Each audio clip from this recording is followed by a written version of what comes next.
Hello guys, welcome back to my channel and enjoy this fanfic part 1. Now let's start the fanfic. An orange-clad boy was walking through the village. Blue eyes, sun-kissed blonde hair, whisker marks on each cheek and an ugly suit. That was definitely the pariah of the village, Uzumaki Naruto. He was going back from the ninja academy with a big smile on his face even though looks of hatred were directed at him. Nearing his run-down flat, his thoughts were directed to his birthday in 3 days. Since the incident when he was 4 years old, the Hokage would let him stay with his family for a few days so nobody would harm him. He would surely come this evening or tomorrow morning to get him. Looking around, his thoughts drifted to the villagers around him. They will see one day that they can't harm me anymore. Just a few more meters and will be able to throw this stupid smile away from my face. Why would I be smiling when every morning I have a giant scar on my torso to remind me that they would gladly me if they could? Walking up the stairs, he noticed that something was strange. He could hear nothing from his building. No talks, no TV on, no screams, nothing. He went carefully to his flat thinking that the door would be bashed in, but it was closed just like when he left. Something was amiss though. The slip of paper that he always put between the door and the frame was on the ground. That meant that someone entered his house. Deciding to open the door, he put his back on the wall near his door, stretched his hand to the knob and opened the door. An explosion rocked the building and sent him flying to the ground. He was lucky that he didn't open the door normally or he would be missing his arm right now. Still dizzy, he tried to stand up and then he saw it. A pipe was in his chest. He looked at it and fainted on the spot, blood pooling around him. Unknown location. He woke up in something looking like a sewer. But he was sure it wasn't in Konoha. He has already been here for a brief moment 4 years ago when he had gotten his scar. Last time there was a voice calling to him, but before he could get near it, he woke in the hospital. This time wasn't different. A voice was calling to him, but it seemed to be in distress. He decided to take a look. The closer he got, the more feminine this voice was getting until he came before a huge golden gate. There was a red-headed woman clutching the bars screaming at him. Naruto. Naruto. Thank goodness you are here. Fast, I will explain everything in a few moments, but right now we are in a crisis. You were hurt and are probably dying right now. I can heal you, but I need you to take off the seal that is keeping my powers at bay. It's the talisman on the gate. Fast, rip it off. Naruto was perplexed. What was she talking about? He was here not hurt or anything. No, he was hurt. He had this pipe lodged in his chest after the explosion. If it was true what she was telling, he would risk his chance. He took the talisman seal and was ready to tear it off. But before he could do anything, a hand grabbed his own and has pushed him away from the gate. Minato, you don't understand. Your son is in grave danger. I need him to tear it off or else he will die. The redhead screamed at the man.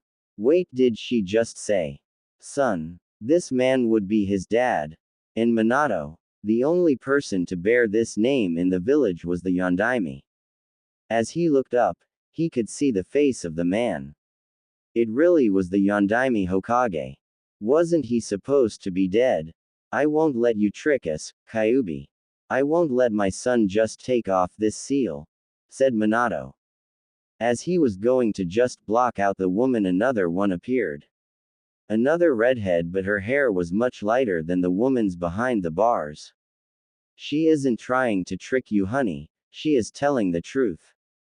Naru-chan is really hurt outside, she said. Kushi-chan, Kushi-chan, Minato and the Kyuubi said in unison. Yes, it's me, Minato, Kurama. But first we need to do something. Before anyone could do anything, she ripped the seal herself and the gates opened. Kura-chan, please help our son. Of course, Kushi-chan, said Kurama as she flooded the pipes in the sewer with her chakra. In the outside world, the pipe began to disintegrate, and the wound started healing. Minato and Naruto tried to say something, wrapping their heads around what has transpired, but before any of them could open their mouths, the now named Kushina spoke. I think you need an explanation. I never told you about my relationship with the Kyuubi because the walls have ears and eyes in this village, and if it got out, we would have been in danger. Now dear, I think we should all introduce ourselves to Naruto here. Let me begin. I'm Kushina Uzumaki and I am your mother. I think you know who I am by now, Minato Namikaze, and I am your father. But you must know me as Yondaime Hokage. This might be strange, but I am the Kyuubi, my name is Kurama. Naruto had enough at that moment. Yondaime is his father, the woman before him is his mother, and the other one is the Kyuubi. He couldn't compute any of his thoughts anymore, so he just fell on his butt and started rocking back and forth. After a few minutes he composed himself and started asking questions. Where are we? What is the Kyuubi doing here? Why she's a woman and not a 50 meters high fox? Are you sure you are my parents? The Sandaime always said that I was just a clan-less orphan. How are you both not dead? We are in your mindscape, Naru-chan. When you were hurt, your consciousness was sent here. About Kurama-chan, it's going to be a long story, so just sit and let us tell you, and thus the story of his birth began. How a man ripped the Kyuubi out of Kushina and how he forced Kurama to destroy the village. To finish, how they sealed her. With that, Kushina finished, and now we are here. But what do you mean clan-less orphan? We told the Sandaime to hail you a hero of this land because after all you saved this village. Naruto darkly chuckled and started taking of his clothes, revealing the scar that went from the top to bottom of his stomach. It was jagged and not well sutured. You see, I never was the hero you wanted me to be. I'm the pariah, the scum and demon of the village. This was the gift the villagers gave me with a cracked bottle for my 4th birthday. I guess I have to thank the Kyuubi here for healing me when that happened, said Naruto. You don't need to thank me, Naruto-kun. After all, I was the reason they hurt you. By the way, you can call me Kurama, Kura-chan if you want. When she said it, Naruto finally got a closer look at the woman. She was around her 30s, around 165 centimeters tall. Even with her small frame, she held a regal and powerful aura around her. Anybody could see the power seeping through her red eyes.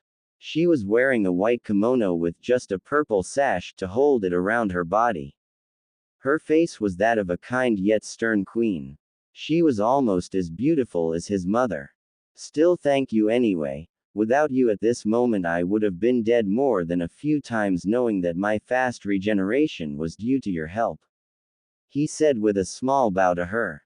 Next, he turned to his parents and opened his arms as to hug them. They bent down to hug him as well.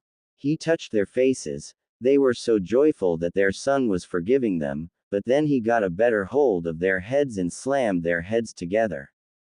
I had to check if your heads were as empty as they sounded to be. You guys were stupid thinking that they would hail me a hero. You left a newborn alone with the reason the village was destroyed, thinking he would be seen as the savior. Said Naruto as his parents could only look at him in shame as he has shown them their shortcomings, but as he finished, he came to them and hugged them, this time for real. But I understand why you have done it. You had to do it. That's why I forgive you. Though the villagers are another thing, I won't forgive them, they've done the unspeakable. Now Kura-chan, come here as well. Mom told us that you were almost family, so join us. As all of them were cuddling, Kushina told Naruto to change his mindscape a bit since he was the law in here. He concentrated and the effect was beautiful. The ankle-deep water was transformed into lush green grass, the pipes with his chakra into multiple creeks and rivers. Seeing Kurama, he forced a simple yet cozy house for her since she wasn't locked behind the bars anymore. Thank you, said Kurama as she couldn't comprehend what happened. She was the source of his pain, yet here he was giving her a place to live in this beautiful scenery. But why would you do that? I was the source of your pain all these years and now you give me such a beautiful gift. There is nothing to forgive, Kurama-chan. It wasn't your fault as it's not mine that you are trapped in here. And after all, you are family since you were locked in my ancestors for so long. I should at least make your stay bearable. As Naruto pronounced his words, something wet hit his nose. Looking up, he could see Kurama crying, not able to speak. He caressed her head, having seen the parents do this to their children, and continued, "Shush now, the tears don't suit such a strong woman as yourself." After a few hours of talking, the chakra that kept Kushina and Minato inside Naruto started to fade away. They said their teary goodbyes and began to float away, getting more and more transparent. But just before they would vanish, an ominous presence appeared inside Naruto's mindscape. It touched both Minato and Kushina, pumping something inside of them as they regained color and fell anew on the ground. Looking up, Minato knew instantly what it was. The Shinigami. Deathly pale face with red horns and white hair. He couldn't forget this sight from 8 years ago. All of the occupants in the grassy fields were forced to their knees just from the sheer amount of power it was exuding. Feeling it was enough, the Shinigami rained his power so they could breathe normally and opened its mouth. "Do not fear me, I didn't come here to take any of your souls today, on the contrary. Kami has struck a deal with me that concerns all of you that by proxy you can't refuse or negotiate. Do not ask questions before I'm finished. The deal is simple. Kami, my superior, made me release and let the souls Kushina and Minato stay with their son for a small amount of time." It was strange the Shinigami didn't specify what the deal was, and why would Kami want Naruto to get his parents for a bit? Seeing the questioning looks, the Shinigami lifted his hand to halt their questions and continued his tirade. "The Kami wants your parents to train you, young Naruto. A calamity is coming to this world and you need to stop it. That's why he gave you the best teachers for around 6 months. The second thing is that Minato has the second part of the Kyuubi's chakra inside him, and without it, Naruto wouldn't be able to access the full power that was given him at birth." As he said that, he grabbed Minato and Kurama's hands and transferred the Kyuubi's yang chakra into Kurama once again. Kurama never felt so powerful since she was torn apart 8 years ago. She opened her eyes for others to see that instead of 2 red eyes now she had 1 red and 1 golden. Naruto needed some explanations though. After all, he wasn't as versed in this world's knowledge as the Shinigami, a few centuries old entity of power, and 2 veteran ninjas. "Sorry to interrupt, but I don't understand. What are you talking about? What 2 parts? Why are they so important that they need to work together?" he asked, and the Shinigami glared at him for a second and answered. "I told you no questions until I am finished, but I will forgive you since I was talking what appeared to be nonsense to your young mind. The 2 parts of chakra that were separated were the yin and the yang. Your father didn't know that when he ripped the Kyuubi's chakra in half. What you had was the yin part. It's the dark part of your chakra, coming from the mind and powering what you call jutsu. The second part is the yang, which was sealed in your father. It's the body's chakra, representing the light in you. Without the both parts it cannot be mixed in right proportions, giving you a huge handicap. You see, Kurama could heal you only a little since she had barely any yang chakra within herself. That's why she needed to open the seal.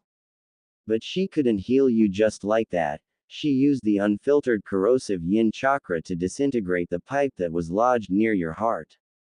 That's why you need both of these chakras to use it at its full potential."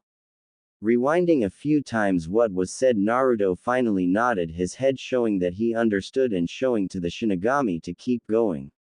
"There is only one but. The power Kurama possessed could feed the dark side of your mind that you tried to hide under your smile all along.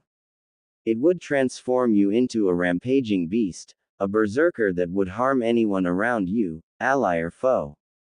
That's why I'll give you a favor and let you battle your dark side." Before Naruto could say anything, the Shinigami put two fingers on his forehead and Naruto's eyes flipped and his body tensed up. Unknown place. Naruto found himself on the ground alone in some strange valley. Getting up, he could see himself with a sad smile and the same red eyes Kurama had. "So, the Shinigami sent you here to battle me to gain control over me. So how are you going to do it, head on? Trying to think on your feet? I am you, I know your thoughts, you won't be able to outsmart me." Dark Naruto said. That made Naruto think, if he really knew his feelings and thoughts, then an open battle or an ambush wouldn't work. But when he started to think, he heard someone crying deep in his head. He concentrated on the voice he heard. It was of a boy, not any boy, it was himself crying in his bed to sleep. He could hear Dark Naruto's thoughts as well. He opened his eyes with a look of pity directed at his dark side. "I'm sorry, I've burdened you with all of this and closed you off behind this mask of happiness. I was stupid doing the same thing the villagers did. I dumped all of my hatred and negative emotions on you. I will not battle you." The Shinigami said himself that you need both the yin and the yang. "In this case, I am the yang and you are my yin. I accept you." Dark Naruto smiled at this and started to disappear as Naruto said that. The dust that he created went to Naruto's heart and an echo sounded throughout the valley. "Thank you." Naruto's mindscape. The Shinigami lifted his fingers off Naruto's forehead. Naruto himself has fallen to his knees, closing his eyes. "Have you conquered your dark side, young Naruto?" pressed the Shinigami. "No." This answer put his entourage in a somber mood. "I accepted him. He was me, my dark side, or should I call it my yin side. You said it yourself, Shinigami-sama, the yang cannot exist without the yin. And that's my proof." He opened his eyes that were just like Kurama's. His left eye was red, and the right was golden in color, showing that he could access both of the chakras without going mad. "That's even better. Ha ha ha, normally you shouldn't be able to access the yin since it would consume you and would only work as a stabilizer for the yang. But you consumed your own yin, making you accept the Kyuubi's yin. Now I understand why the kami chose you. Did he just receive a praise and a laugh from the entity that governed the macabre of this world? Yes, he did, and it was the best thing he could ever imagine as his birthday gift. I don't have much time left to speak with you. I will ask the three of you train Naruto as much as you can. I can only give you 6 months of this reunion. I will come back then to tell you about the rest of the deal that the kami made. Do not fret, it's nothing extravagant, but it won't be easy. As a parting gift, we'll let you know that the Anbu that were supposed to watch you are dead and replaced with strange people. Beware of the cross." As he said that, the Shinigami disappeared, leaving everyone dumbfounded. Did they really get some time with each other, even if it was only in his mindscape? They could work with it, but they had more important things to do right now. "Naruto-kun, you need to exit your mindscape right now. No one came to your help. Even if you are healed outside, you are still unconscious. You can't go back to your apartment since it's in shreds. Fast, you need to find a hideout. We can communicate with your thoughts," said Minato. Naruto just nodded and concentrated on going out. Once he was out, he looked at himself. His clothes were in tatters and he had a gaping hole where the pipe pierced his flesh. Looking around, he wanted to dash straight to his hideout in the village, but remembered that the Anbu that were watching him were replaced. He thought about it for a second but couldn't find an answer. If he went to the streets, someone would attack him. He wasn't strong enough to go even a kilometer inside of the forest of death without being clawed by a 5 meters bear. And he couldn't risk someone knowing his location. Before he could boil his brain by overthinking, Kushina gave him a solution. "Naru-chan, close your eyes. I will transfer you the knowledge about the Shunshin no Jutsu. You said that the Hokage normally would pick you up during your birthday. You could shunshin inside his office, that way you would gain protection without revealing your hideout. Beware though, even if you know how the jutsu works, you haven't practiced with it yet, so you might hit something on the road. Maybe it won't be bad since you would look even worse when you appear in his office. That was a sound idea. Get protection from his Ji-chan and at the same time get the answers he wanted all of his short life, even if he already knew them. It would at least feel good to not be lied to anymore. He gathered his chakra, did the tiger seal and teleported to the Hokage's office. He hit some walls on the road, but nothing he should mind right now. He found himself just in front of his Ji-chan and some other man. He looked at him and saw a cross-shaped scar on his face. He remembered the last words of the Shinigami, beware of the cross. He opened his mouth and said, Ji-chan, I need help, and he passed out from the hits he took on the road. A few hours later, Naruto woke up on the couch in the Hokage's office. He rubbed the drowsiness from his eyes and have seen the Sandaime hovering over him. Hey, Ji-chan, everything okay? He asked, trying to make the old man smile to no avail. Naruto-kun, thank goodness you are awake. What happened to you? I was so scared when you appeared in my office all battered up. The Hokage was almost shouting, distressed seeing the state in which his surrogate grandchild was. Naruto gained a mature look that was unfit for a child his age. I will explain everything, but it should be private.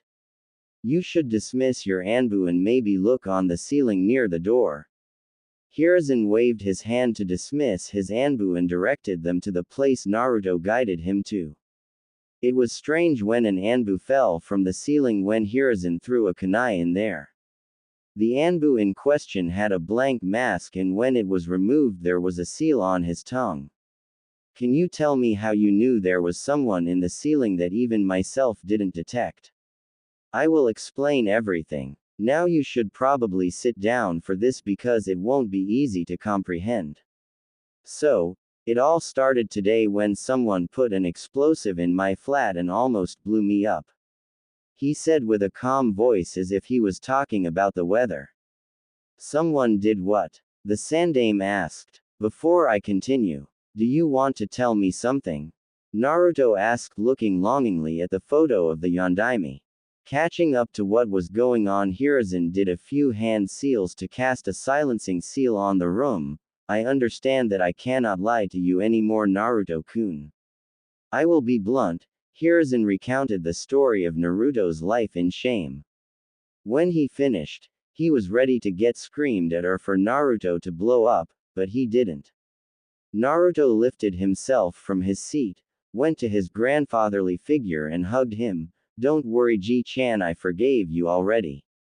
You protected me already well enough during my birthdays.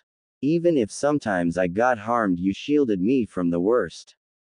He went back to his seat and continued looking at Hiruzen with a smile.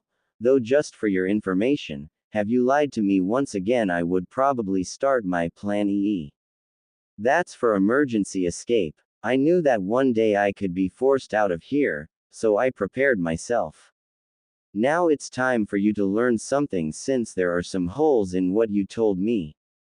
Thus, Naruto told the old man about Kurama, showing him his eyes.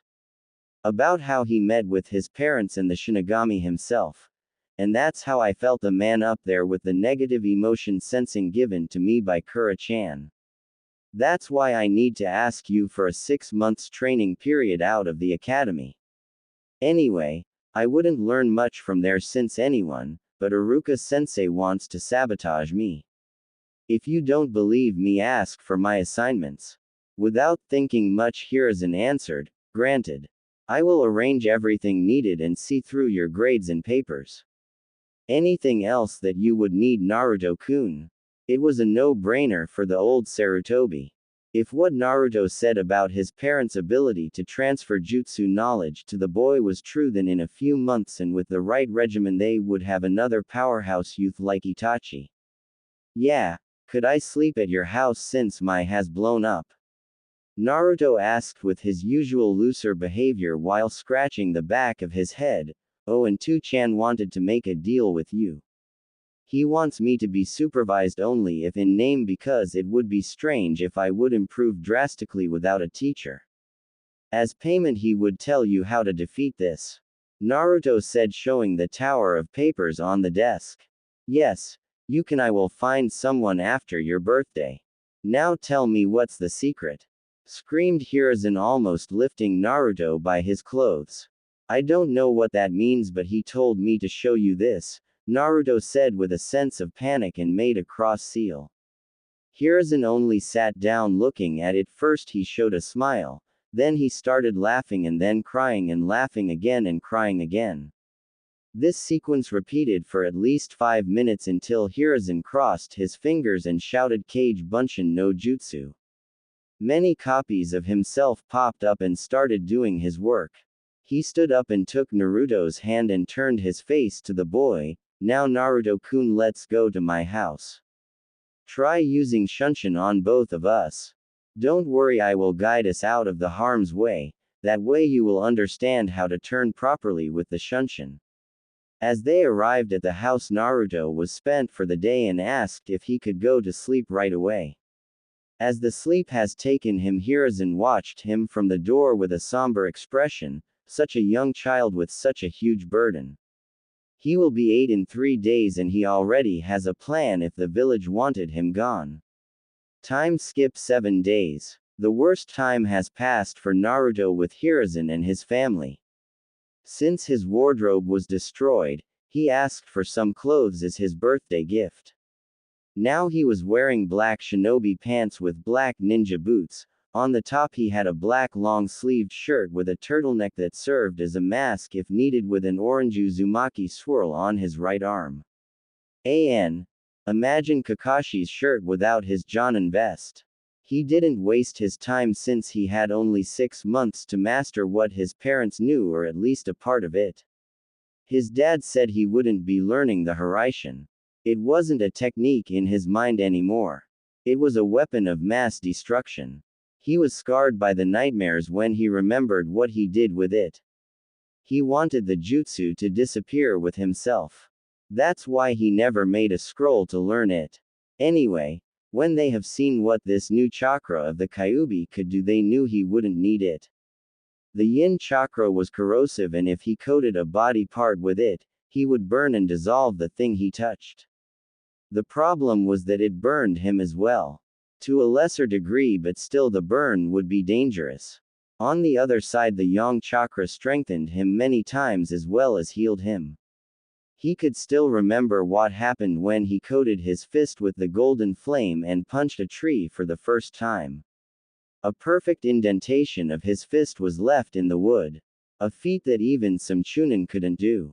Nonetheless, this strength came with a price of him becoming fatigued much earlier, even if he was the incarnation of stamina. That's why his tenants forced on him a monstrous regimen that would prepare him for future battles. His father transferred his hummingbird style into Naruto. A style that relied on speed and fasting of the opponent.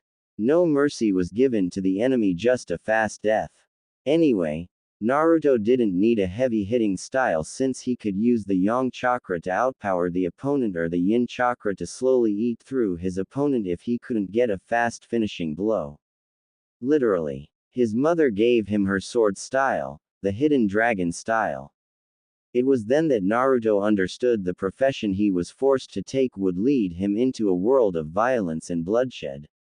It did something that Naruto wasn't sure was possible. With the use of chakra, it could transform anything into a blade. From his hand to a simple twig. Anything could become a sword in his hands. Kurama couldn't impart him much since her fighting style was that of a 50 meters tall beast. In short, not suitable for a human. She only gave him the knowledge about her chakra and how to use it effectively. In short, Naruto had a lot to practice since even if he knew the styles in his mind, his body wasn't ready for them. They required muscles that everyday life didn't solicit. They decided that right now the best would be for Naruto to learn how to use the basics of his taijutsu and the empty hand stance of his kenjutsu as well as the control over the yang chakra. Right now, it was almost midnight and Naruto was coming back to his house that he repaired with some shadow clones that he hanged to look as simple carpenters. Looking around, he saw a woman on the ground holding her side that was bleeding profusely and 3 men over her. The snake bitch is at last where she is supposed to be, on the ground. Now before you die, we will have some fun, one of them said with a sneer. The woman on the floor didn't want to die like this, humiliated and soiled. Someone please save me, she cried in her mind since she was too proud to show it. Naru-chan, please help her. These men want to do unspeakable things to her, pleaded Kushina. No, answered Naruto, I know what they want to do to her. I already helped her once, and do you know what happened when I went in to save her? She ran, leaving me alone against 3 adults that beat me up so hard that even Kurama-chan had to heal me for 3 days because of the amount of broken bones. He said that with anger in his voice. Please Naruto-kun, help her. I understand that you hate the fact about what happened last time, but please save her. Don't let her die like the trash, soiled on the ground, raped by her own villagers. Kurama pleaded with Kushina. If something happens like that time, I will show you all what happened 4 years ago, so you guys understand why I hate the villagers. Naruto reluctantly obliged and pumped the yang chakra in his legs, engulfing them in tongues of golden flames, and sprinted at the group. Before the man could touch the woman on the ground, something golden flashed in front of his eyes. Naruto swept the woman and put her 20 meters further from the place. Seeing she had a kunai lodged in her side, he decided to hasten. He put up his mask just in case and turned around, thankful that there was barely any light to illuminate his blonde hair. He turned around and have seen what were the eternal genins, people that were over 20 years old yet never had any success on the field and either stayed genins or died on the missions. The luck was on his side. He pumped even more yang into his legs and arms and rushed at them, knocking them out before they could even see his face. He put them all in the trash and sprinted to the woman. She was barely conscious because of the blood loss, but before she passed out, she told Naruto where she lived. He could heal her with the yang chakra, and even if he brought her to a hospital, they would think he was the one who did it. He grabbed her arm and shunshined them to her home. Quickly thinking on his feet, he took of her trench coat and her mesh. He had a grim expression looking at the wound. Even if he healed her with the yang chakra, the kunai that was in her has been old and rusty, leaving bits of metal in her lungs. She wouldn't live long if it stayed there. He took out the kunai and started using the yin to disintegrate all of the metal and rusty bits of the kunai. He burned himself to a high degree because he had to control precisely the chakra, and the only way he could do it was by taking the toll himself. When it was done, he started sealing her wound with the yang. She was in the clear now. Looking at his hand, it lacked skin at many places and hurt like hell, but he didn't have the possibility to use any more yang or he would pass out himself. So, he just took a towel and bandaged it for the night. Leaving her home, he closed the door and shunshined to his house to get some sleep. Next morning, the woman from the previous night awakened groggily without any pain in her side. She remembered now. She was saved once again by the Uzumaki brat. She concentrated on her surroundings and have seen 2 figures over her, 2 and only friends, Azuki Yugao and Kurenai Yuhi. Anko, what happened to you? We were so scared when you didn't come last night, said Kurenai. Before Anko could understand everything that happened last night, she said, Uzumaki brat. The beauties in her house gained angry looks on their faces, and before Anko could tell anything more, both of them shunshined to the said Naruto. Naruto woke up when someone smashed into his door. His hat still had burn marks because Kurama didn't want to risk giving her host any damage by forcing any yang chakra. He looked up and have seen the two women. One had unruly black hair, red eyes and a strange dress. The other was in a standard Anbu gear with a katana drawn and ready to. They both shouted at him, "What have you done to Anko last night, you bastard?" And lounged at him. He evaded the kunai from the black-haired woman, but he has put himself in the strike of the purple-haired woman. Her katana pierced his stomach, but a strange golden flame appeared around the wound. "C never should have helped her," he said to his tenants that were in a state of panic. Naruto however grabbed the offending katana and plunged it deeper, making it come out the other side. This was a painful tactic, but it gave him the way to grab the attacker and try to pummel her with the yang-enhanced fist. It didn't work as the raven-haired woman started the seals for a genjutsu. At the same moment Anko came through the door and shouted, "Stoop." But it was too late. Kurenai has already put the boy in the genjutsu. Yugao took the sword out of his gut, but the flame sealed the wound, not leaving any trace. The boy however started spasming, knowing he was already in the Magen, Narakumi no Jutsu. Anko ran to him trying to stabilize him so he didn't harm himself while spasming. "Anko, what are you doing? He harmed you last night, didn't he? Let him rot in the genjutsu," asked Yugao. "Kurenai, lift the genjutsu. You guys ed up big time. He saved me last night. I will explain later, but now lift the ing genjutsu up before he bites off his tongue," ordered Anko, and Kurenai could only do what she was told. The spasm stopped and 30 seconds later Naruto came back to reality with an angered look directed at the three women in his apartment. "Great, next time that one of your friends is about to be raped I will remember to not help her if getting stabbed and put into a nightmare is the thank you. Maybe I should even call a bar so everybody can enjoy. Sincerely you. Now get out of my house. I would tell you to close the door, but you dimwits bashed it in." "What do you mean raped?" gulped Yugao, seeing the blood dripping from her swords. "Haven't I told you to get out? Well, if you insist, ask your friend there what happened last night. And maybe the night 2 years ago," he said, disgusted by the three women. He could feel shame in them, but he didn't care. "I was drunk again last night and these three eternal genins ambushed me. They stabbed me in the side and were going to rape me. Just before they could though, Naruto here rushed in and saved me, again. I guess he brought me home and healed me even though I don't know how," said Anko, angry at her friends who held their heads down looking at their feet with Yugao trying to hide the blade behind her. "What do you mean again, Anko-chan?" asked Kurenai, but Anko didn't want to answer this question, to which Naruto rose back to his feet. "You see, when I was 6 the same situation happened, though that time, I didn't have the strength to beat them or defend myself. Thinking I have the backing of a ninja who just needed the distraction to counterattack, I did it." He paused there, shooting a glare at Anko. "Well, she needed a distraction to run away, leaving me to get beaten almost to death. But hey, I guess I should be happy that she didn't join them, seeing how your group says thank you." "We're so," they said in unison, but were stopped in their tracks by Naruto. Yes, sorry. Keep it to yourselves. You showed how thankful you are already. I don't need to know how sorry you are. I had enough things lodged in myself today. I changed my mind. Can you stay here because I need to find a new door and don't want anything more destroyed today."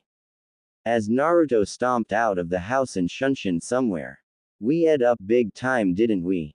Let's hope he doesn't tell Hokage-sama or else we are neck deep in shit," said Yugao. "Yes, we did, but he won't do it. The Hokage won't be able to do anything to us since we are all Jonin or Anbu and the council will protect us." "It won't matter," said a sad Anko. Only Kurenai had a blank look on her face. The kid pushed a sword through himself all alone and was beaten to death at least few times if she remembered right. She forced him to see something even worse with her genjutsu. He is 8 years old. We didn't even think what we were doing. I subjected an 8-year-old to torture with my genjutsu. Finally Kurenai opened her mouth sick with herself. With Naruto. Are you happy now? I knew that would happen in the end. If not for Kurama-chan, that would have been an instant trip to a hospital. Oh, wait, the hospital would have let me die, said Naruto to his mother and Kurama. They couldn't even tell that they were sorry. Naruto has done something good and the world smacked him for that on the head. Once I install this new door we are going to train, I need to be stronger so situations like these won't happen anymore. I can't even tell the Hokage. He won't be able to do anything. The council will sweep the entire thing under the rug. He neared his house with the wooden board in his hands. No need for a new expensive door. It would be destroyed anyway. Not paying attention to the 3 women inside, he summoned a clone to help him replace the door. He put on the last bolt and turned around to them. Can you please tell me why the air you still here? I have my door on. No need for you 3 trying to coax me into being sorry by doing my bed and cleaning my blood off the floor. We want to know how you healed me last night and why is your hand still burned when you healed the stab within a second. At this Naruto looked at his hand that he forgot from this ordeal and pumped the yang chakra inside. The flame engulfed it and a few seconds later it was as new. Like that, and I burned myself trying to disintegrate the metal bits that were lodged inside Anko's side, if I remember her name right. The guilt on their faces was now clear as water. He burned himself to the point his skin was non-existent to help their friend and they tortured him. Nice. If you want to know more you can go ask the Hokage, he finished with a smirk. They couldn't unless they exposed themselves. Now out, I think you girls did enough this morning. They couldn't argue anymore so they quit his flat and went on with their lives disgusted by themselves. All of them but Kurenai, who wanted to know something else. What have I made you see in the genjutsu? She asked. For s sake you really want to know? Then sit down, I will tell you what happened 4 years ago and let you imagine what have I seen in your genjutsu, he said with Kushina and Kurama listening intently since he never told them what exactly happened. That night some sick decided to see if I really was human, so he took kunais and crucified me to a wall. Then he took some broken glass to be sure that it hurt as much as it could. He opened me up and started looking what I looked like inside. He made everything to keep me awake the entire time. 4 straight hours of cutting and inspecting. The trip to T&I would be more pleasant for a 4-year-old. He chuckled darkly as he lifted to show the nasty scar. Something normally impossible for the Kyuubi Jinchuriki. Kurenai looked as she was going to puke. Back in her days every academy student were forced to see what was going on in the T&I to prepare themselves. They were only shown the light version of the section but still left many of them scarred. Yet this boy in front of her said it would be pleasant to be in place of the prisoners that were tortured. She got up and with tears going out of her eyes she quit the house. Finally, Naruto could go at last to the training ground in his hideout to train. Next day, Naruto got up today without anyone barging through his door. It was a good day until an Anbu sporting the same purple hair as the woman who stabbed him yesterday came to him. Hokage-sama wants to see you Uzumaki Naruto, she said and shunshined with him to the office. Naruto was greeted by the Hokage and his clones inside. The grandfather looked at him and said, "Good morning Naruto-kun. I chose someone for your guardian. I think you can relate with her in some way. Now please let me introduce you Anko Mitarashi." Naruto gained a scowl at the name and when the 20-something-year-old entered the office his scowl deepened, and her face fell, still ashamed. "I refuse Ji-chan. But why she is a Jonin and can teach you very well with your other teachers. We have a conflict of interest. If you want to know, you can ask her yourself." The Hokage turned to her and motioned for her to speak. "It would be better if my friends Yugao and Kurenai were here." He asked instantly for them to come in. When they did, their faces fell, seeing the blonde inside, thinking that he snitched on them. Now can someone tell me why 3 of my Jonin kunoichi have a conflict of interest with an 8-year-old? Hiruzen was getting impatient. Yesterday, I got drunk and some eternal genins tried to rape me. Naruto here saved me and healed me while burning his hand. He left me only in my bra. That's why when I woke up, Kurenai and Yugao thought he was the one to do something to me, and Yugao stabbed Naruto while I put him in the hell viewing technique. Finished Kurenai, awaiting the wrath of the god of shinobi. She wasn't wrong when the intent made all 3 of them go down on their knees, with Hiruzen showing a furious face. You 3 imbeciles, you are at least old enough to know that a prepubescent boy isn't interested in women. Tell me how you imagined him doing something to her with his only serving only to pee at the moment. He roared at them. Naruto-kun, are you okay? I can't imagine. What have you seen in the genjutsu? Hiruzen went back to his Ji-chan mode, still forcing the kunoichi to the floor. Let's just say it was worse than 4 years ago and leave it at that. Don't worry, Ji-chan, you know I have a high pain tolerance. That struck a chord in the women. They have seen it yesterday when he pushed himself on the sword. I'm sorry, Naruto-kun, but you know I can't punish them. The council wouldn't allow it. But I have an idea. The Hokage chuckled darkly, letting the women stand up. Azuki Yugao, Yuhi Kurenai, Mitarashi Anko. You have a new long-term mission. You are to train Naruto Uzumaki for the next 6 months. Normally the pay would have been a monthly S rank, but as punishment it will be only an A rank for each of you. Now Naruto-kun, you should begin your training right away, he told Naruto, who quit the office with a smile, getting another 3 powerful teachers instead of just 1. Okay, everybody grab me, we are going to Shunshin so nobody can follow us. Unknown location with Naruto. They were brought inside a strange underground lab of some sort. Before Naruto could show them what was where, he was halted by the questions. Where are we? We are in a secret lab of a guy named Orochimaru. He researched something called the cursed seal here. Real nasty stuff. Though I think I have a way to take it off. Maybe not right now, but maybe in a few weeks, he trailed in his rumblings. What he didn't see were the faces of the girls. First it was disgust at the name of the Orochimaru, then sadness at the mention of the cursed seal, to elation when they learned about the possibility to take it off. Anko couldn't wait and fired her questions. How can you take it off? The seal master of this village tried and could only seal it off. The same way I disintegrated the metal and rust in your wound. What will you hear now is an S-ranked secret. You can talk about it, but it will throw you and everybody you know in prison or straight to execution. You sure you want to know? He asked, seeing the glint of hope in her eyes. Then he remembered when he has seen Anko, almost she had one of the prototypes on her shoulder. Yes, they answered. Okay, it's a long story, so make yourself comfortable. And thus he began his story about the explosions and what ensued. That way I could disintegrate the seal on the chakra level. The problem is that I don't have the necessary control over yin to do it without disintegrating my whole hand. Now they understood why he missed some skin on his hand yesterday. And they understood the sacrifice he made for her. Anko looked him in the eyes and bowed. Thank you. I never said it, but thank you for the last time and this time. I never thanked you. Lift your head, Anko-sensei. A simple thank you would have been enough.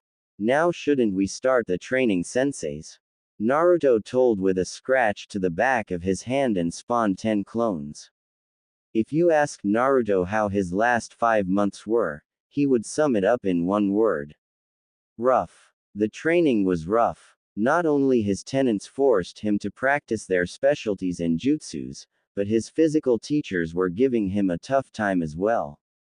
When Yugao learned that he was learning the hidden dragon style, she has gotten a malicious glint in her eyes. She was a kenjutsu expert using her dancing moonlight style. She wanted to spar one day against a hidden dragon-style user one day, though when Kushina died the last user died as well. Now that Naruto was learning it, she has gotten another chance for the spar.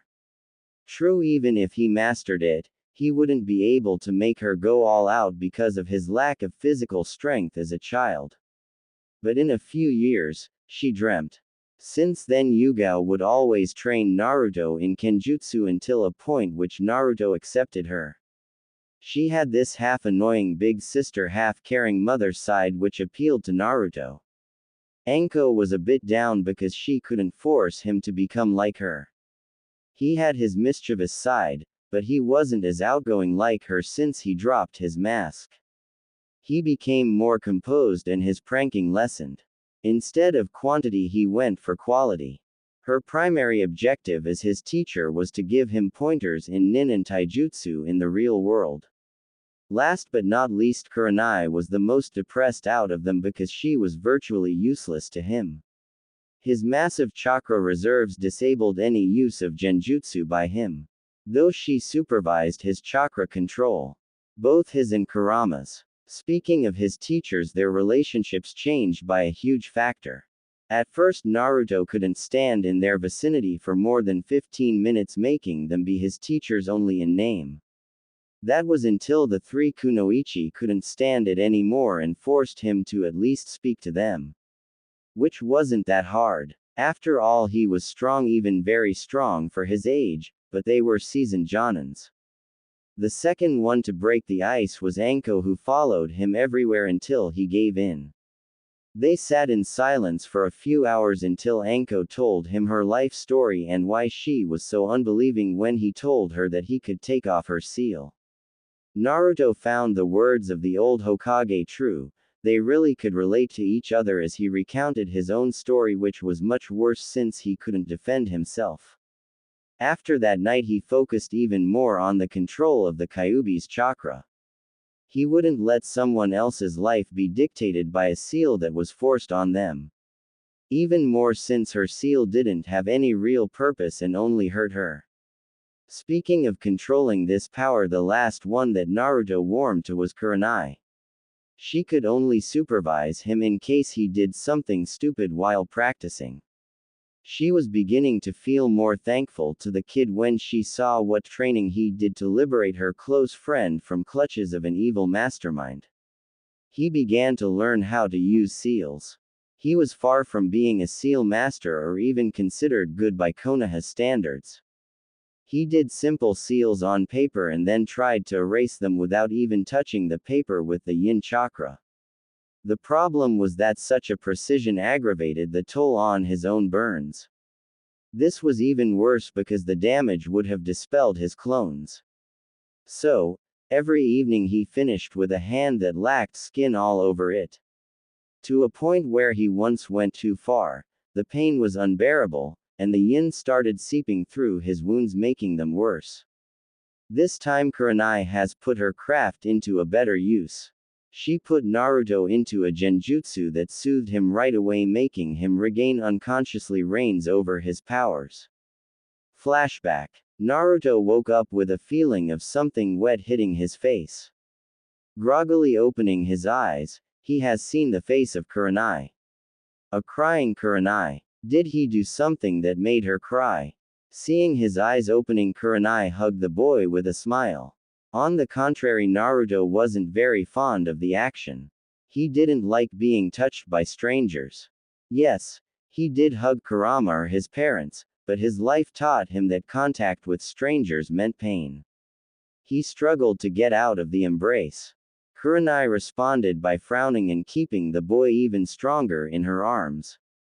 Unconsciously she knew why he tried to run away, but her instincts told her to keep him. When he finally eased in the embrace, Kurenai spoke. Why are you trying so hard? You hurt yourself so much to help Anko. You really don't know how to say, thank you, Kurenai-sensei. She blushed at that with a small pout. It's easy. Ji-chan said that I could relate to Anko, and it's true. We both have seals and pasts that force us into being pariahs of this village. That's why I want to help her that much. No need for two people forced into living hell because of a seal. Kurenai widened her eyes listening to that. She hugged him even more and started to whisper, "Thank you. You don't know what that means to us three that you want to help Anko this much." Flashback end. This training was going well until it hit a wall about 1 month ago. Naruto has gotten good enough to destroy any kind of seal written on normal paper without suffering any injury. This had some additional perks because his control over yin and yang was very good, making all of his teachers astounded by the progress. The problem was that Naruto could only erase a seal on paper. He wasn't sure if it would be good enough to not harm a human with the yin. He couldn't ask anyone to let them apply seals on them to try and destroy them. With a bit of thinking, he got an answer. It was the chakra paper. It was so sensitive to chakra that even a small amount would show someone's nature, even civilians. That was the wall. It was so expensive that the amount he needed to train would exhaust a family's monthly budget. He needed money and he knew what to do. Flashback. So how are we going to finance this project, Naruto-kun? Anko asked dejectedly. I have an idea. We are going to trade information with Ji-chan for a hefty sum.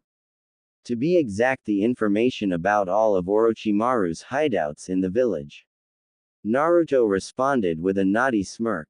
Hokage office. Naruto and his three friends entered the office.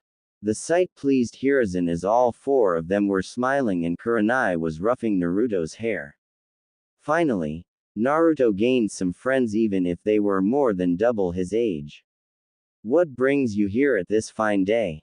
Asked Hiruzen, taking a puff from his pipe. I want to trade crucial information, Gigi, answered Naruto. Oh, and what would it be? You've already given me the secret for the paperwork. Let's say for a price of one S-class mission I give you info about all of Orochimaru's hideouts in the village.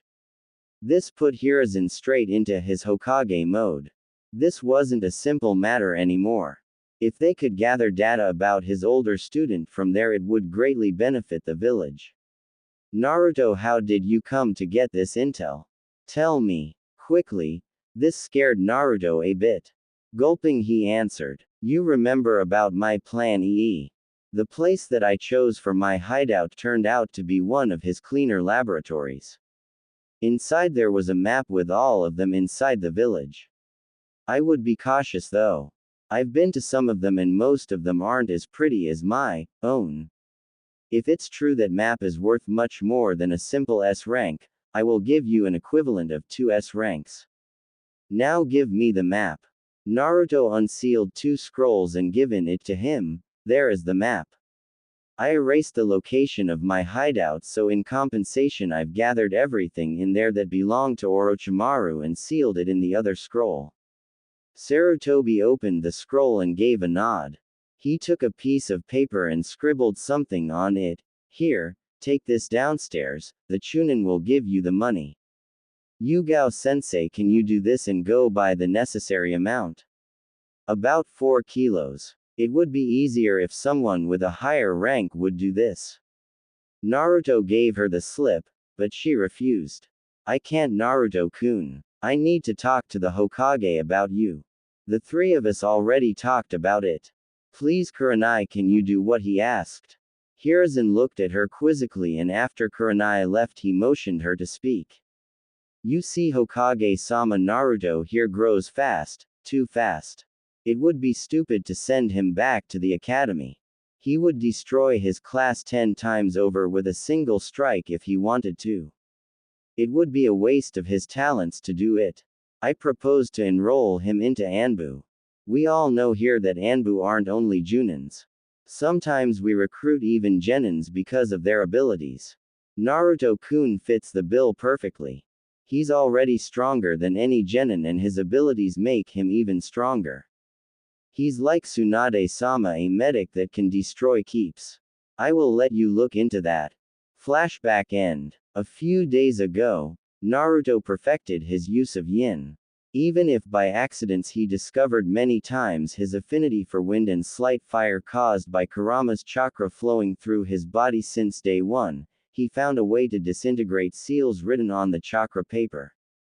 He did so by using both the yin and the yang at the same time. The yang would create an almost infinitely thin border around the seal, making a vessel for the yin to flow through the chakra-infused ink and leaving a perfect and usable chakra paper behind. Today was the day to free Anko. The preparations were complete. For the last hour Naruto spent time with his interior tenants making sure that everything would work perfectly. He entered a room where Anko was sitting in only her sports bra. A necessity for kunoichis. Kurenai and Yugao were holding her hands to relieve the stress. Naruto stood in front of them looking Anko straight into the eyes. She didn't trust herself to speak, so she just gave him a smile and a nod. He nodded back and began. He touched her shoulder, coating it with the yang until it formed a light around the cursed seal. When he felt ready, he poured the yin inside the vessel. A few seconds later he did something that even the seal master of the village couldn't do. He destroyed Orochimaru's magnum opus. To be on the safe side he flushed her shoulder with the yang to neutralize any yin that could infect her. Looking at his fingers he has seen some burn marks. He preferred to be extra cautious with Anko and made sure that any burns were given to him. It was a small price compared to the smiles his three friends gave him and a huge hug from Anko, who now had a perfect unblemished skin. Time skip 1 month. The time was nearing. The Shinigami would come today to take back the souls of Minato and Kushina. For the last few days Naruto spent all of his time with them, unwilling to say goodbye. He knew that day would come, but he didn't want it to. It was Kushina that gave him a new perspective on this. She reminded him that outside he had his nei-chans as well as Kurenai inside of him.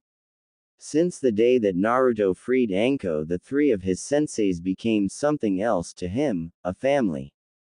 The mischievous Anko nei, the annoying yet loving Yugao nei, and the always composed nevertheless easily flushed Kurenai nei. Mindscape. Naruto was hugging his parents, not wanting to let them go. They were all reminiscing the good times together during the 6 months. The training they put him through, the unconditional love they have given to him. All of his tenants were sure that they've done all they could to prepare Naruto for the future. They taught him everything they deemed in his grasp. The things he couldn't for the moment were stored in what they called mind gates. They would unlock when the seal algorithm inside would deem the young boy ready.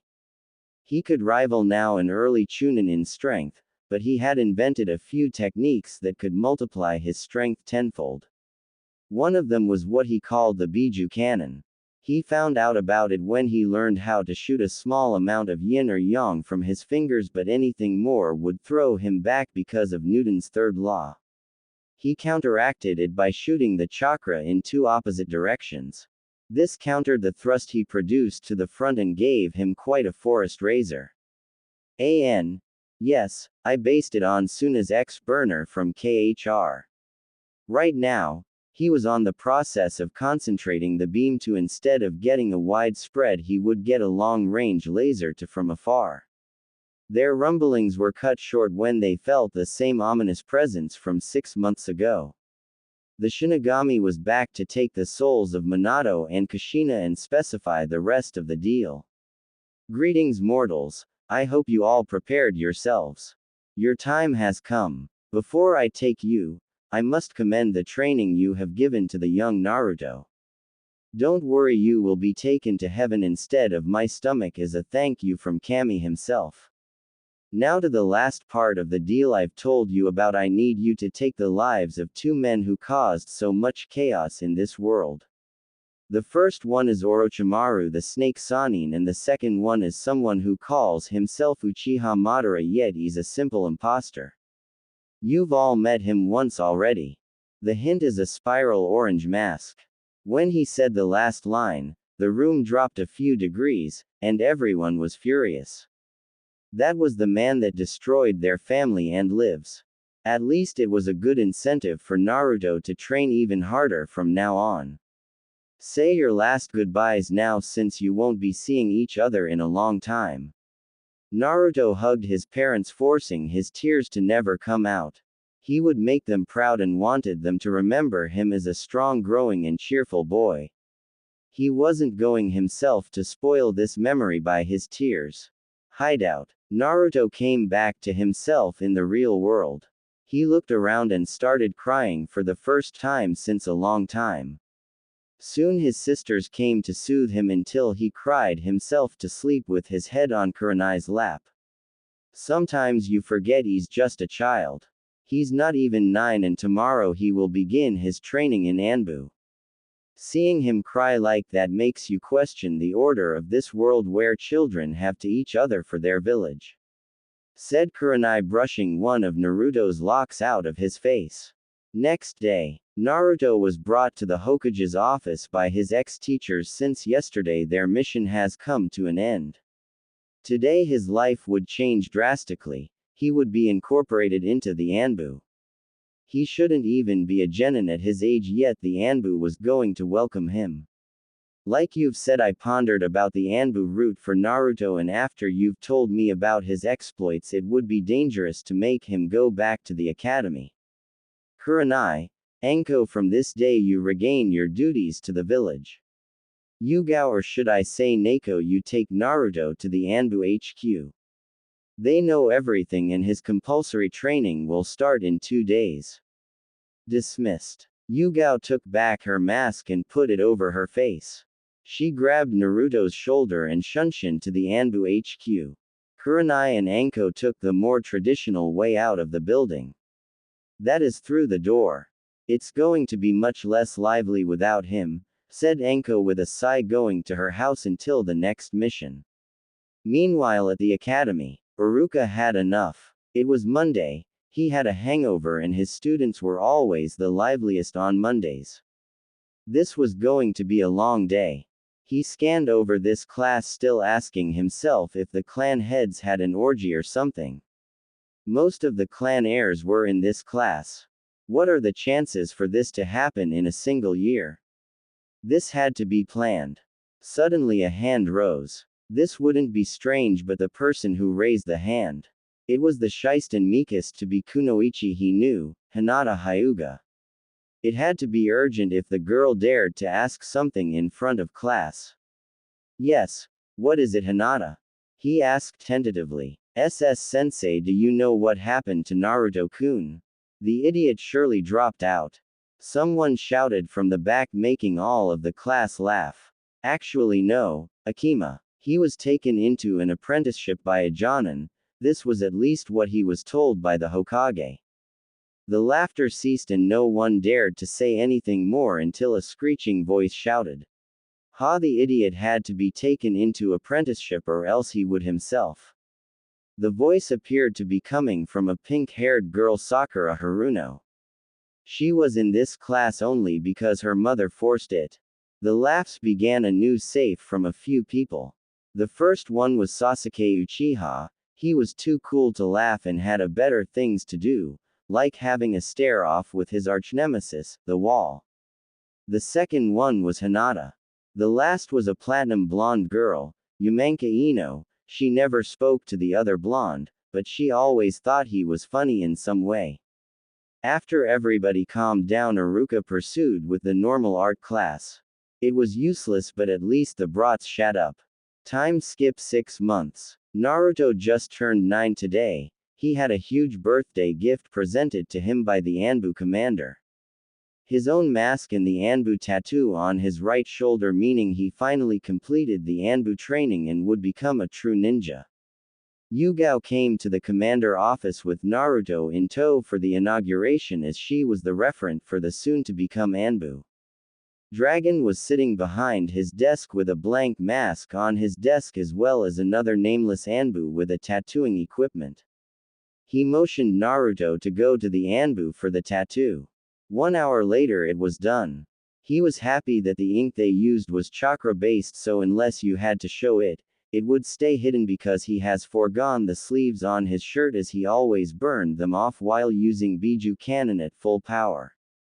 The other task of it was to identify real Anbu because the tattoo had the chakra imprint from Dragon himself.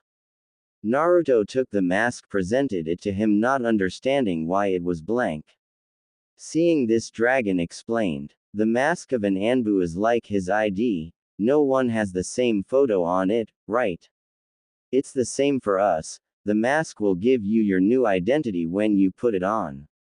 Naruto nodded and tentatively put it on his face. Soon purple markings began forming an animal. He produced an ox mask. An animal known for its great strength. After seeing what Naruto could do with his yang, he didn't have any doubts about it. "Welcome to the family, Ushi.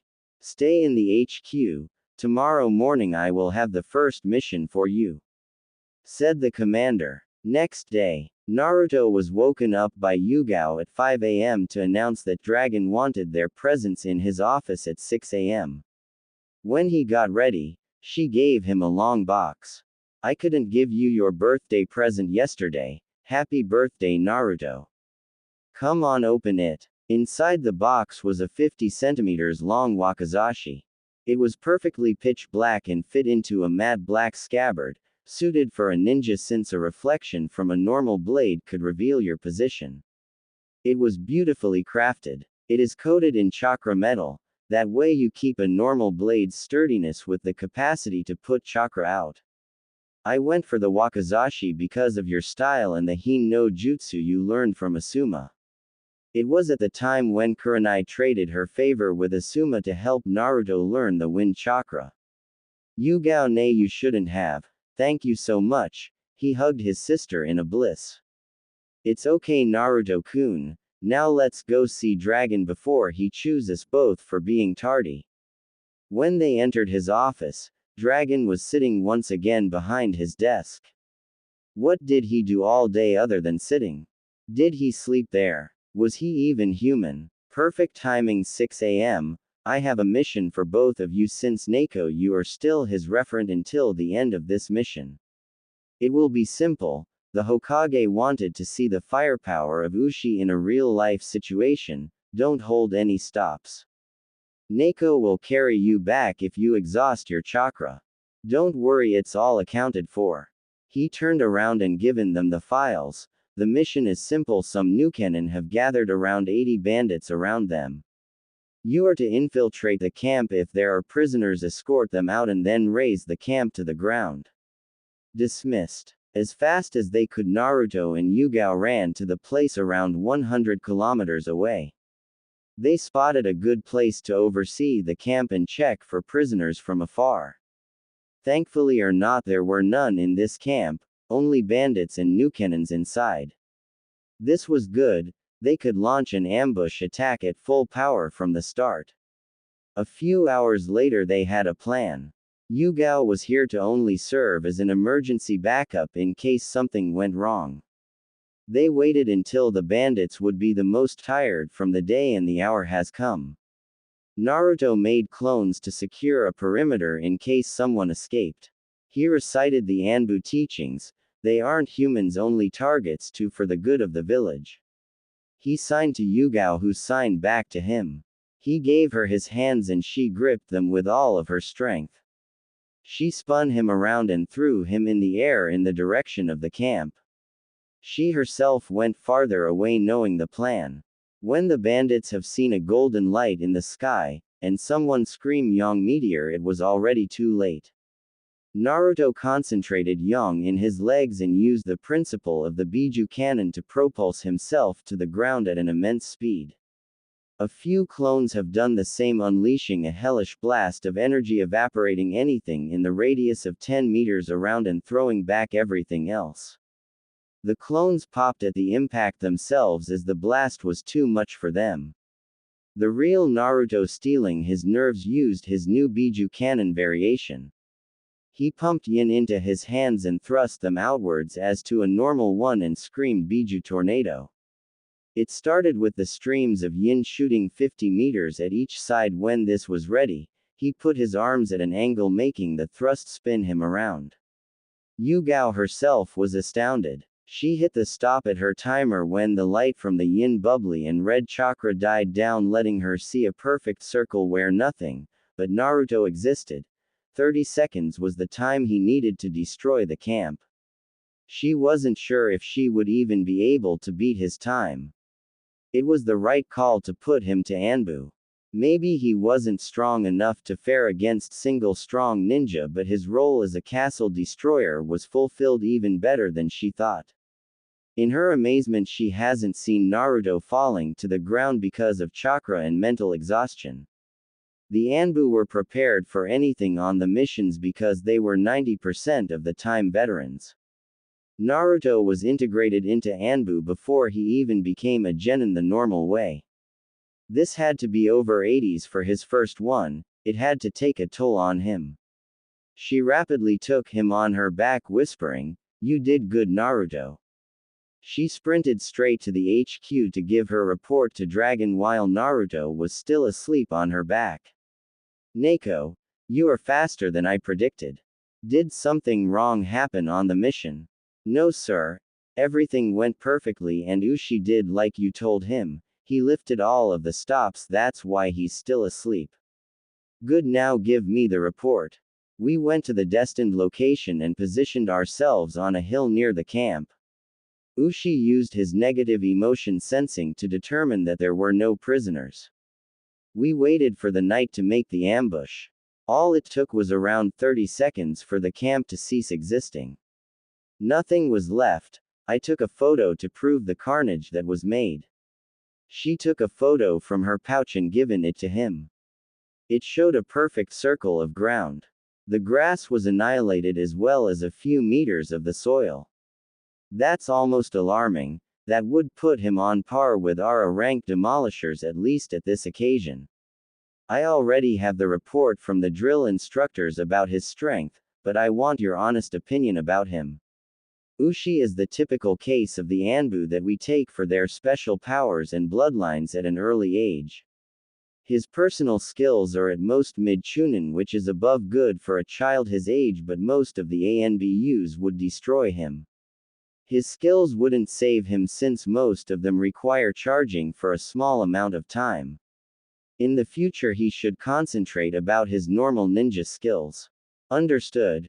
Good job, your payments will be in your accounts by tomorrow. Take Ushi to the Yamanaka as well, he's going to need a third unbiased party to talk to. Dismissed. The accounts that Anbu used were different.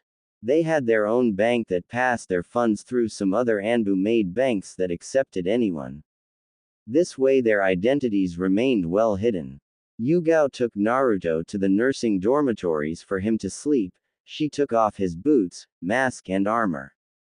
Watching him she smiled. Since they started training him, he went from a normal child to someone with a body made for combat. Nothing too bulky. Just defined muscles started to show on his arms. She was happy for her little brother. She gave him a kiss on the forehead and skipped her way to her boyfriend. Next day, Naruto was out of the nurse station when the medics discharged him after checking for his chakra exhaustion. The sight of Yugao without her mask greeted him out of the room. She could feel he was a bit gloomier than most of the time. "Hello Naruto-kun. Dragon has given us some orders. We are going to the T&I department for you to talk to someone." "Hi Yugao-ne, if I have to then let's go." He took her hand, an action he hasn't done in ages, and they strolled together to the building while talking about everything and nothing. When they arrived, they didn't go to the torture section, but what was written on the door was, Anbu Psych. It was a place for the Anbu to get their mental health in check. They were professionals, but they still remained humans. Sometimes they needed to see someone to talk to. This was the place. It had only the department's heads such as Yamanaka Inoichi and Ibiki Morino. He may have been a sadist, but this made him particularly knowledgeable in how to help the victims as well. Naruto was destined to meet the Yamanka. He was the guy that served as the psychiatrist while Ibiki was more of a psychologist. Entering the room, he has seen a platinum blonde man around his late 30s. He had a kind smile looking at his next patient. Good morning Naruto-kun, in here you aren't exactly an Anbu, you are my patient. That's why we will be on the name basis. Do you want Yugao to stay with you or do you prefer her to wait for the conclusion? I prefer to be alone for this. No offense Yugao, but with you here I won't be as comfortable as with a stranger that won't judge. She understood that very well. Close people tended to either try to help with soothing words or would judge you even if in the slightest. He needed someone that would just listen or give genuine professional advice. I will wait outside, don't worry Naruto-kun, said Yugao, quitting the room. Do you want to start Naruto-kun? Or would you prefer for me to ask questions? Inoichi asked. I want to start before the feelings of yesterday start to fade. You see, I was in the class with one of your clan members, Ino. While she is learning how to throw shuriken in the academy, I was alreadying people. I knew what it entailed thinking I was ready. And I was until I have seen the massacre that I did yesterday. I halved around 80 men in a time span of 30 seconds.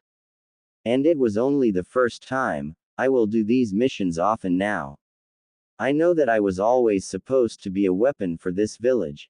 It scares me that I will grow so accustomed to this that I will lose my humanity and become the monster the villagers always wanted me to be. Inoichi was listening intently, noting everything on a piece of paper. He could see the emotional turmoil in Naruto's eyes. It was true that he became one of the youngest demolishers in Anbu, and considering his upbringing it wasn't the perfect place for him to be. But he was the ultimate weapon to be for the village, he knew it himself. It was too early for that, but they didn't have any other option. Putting him inside a normal cell would only serve as a balance breaker.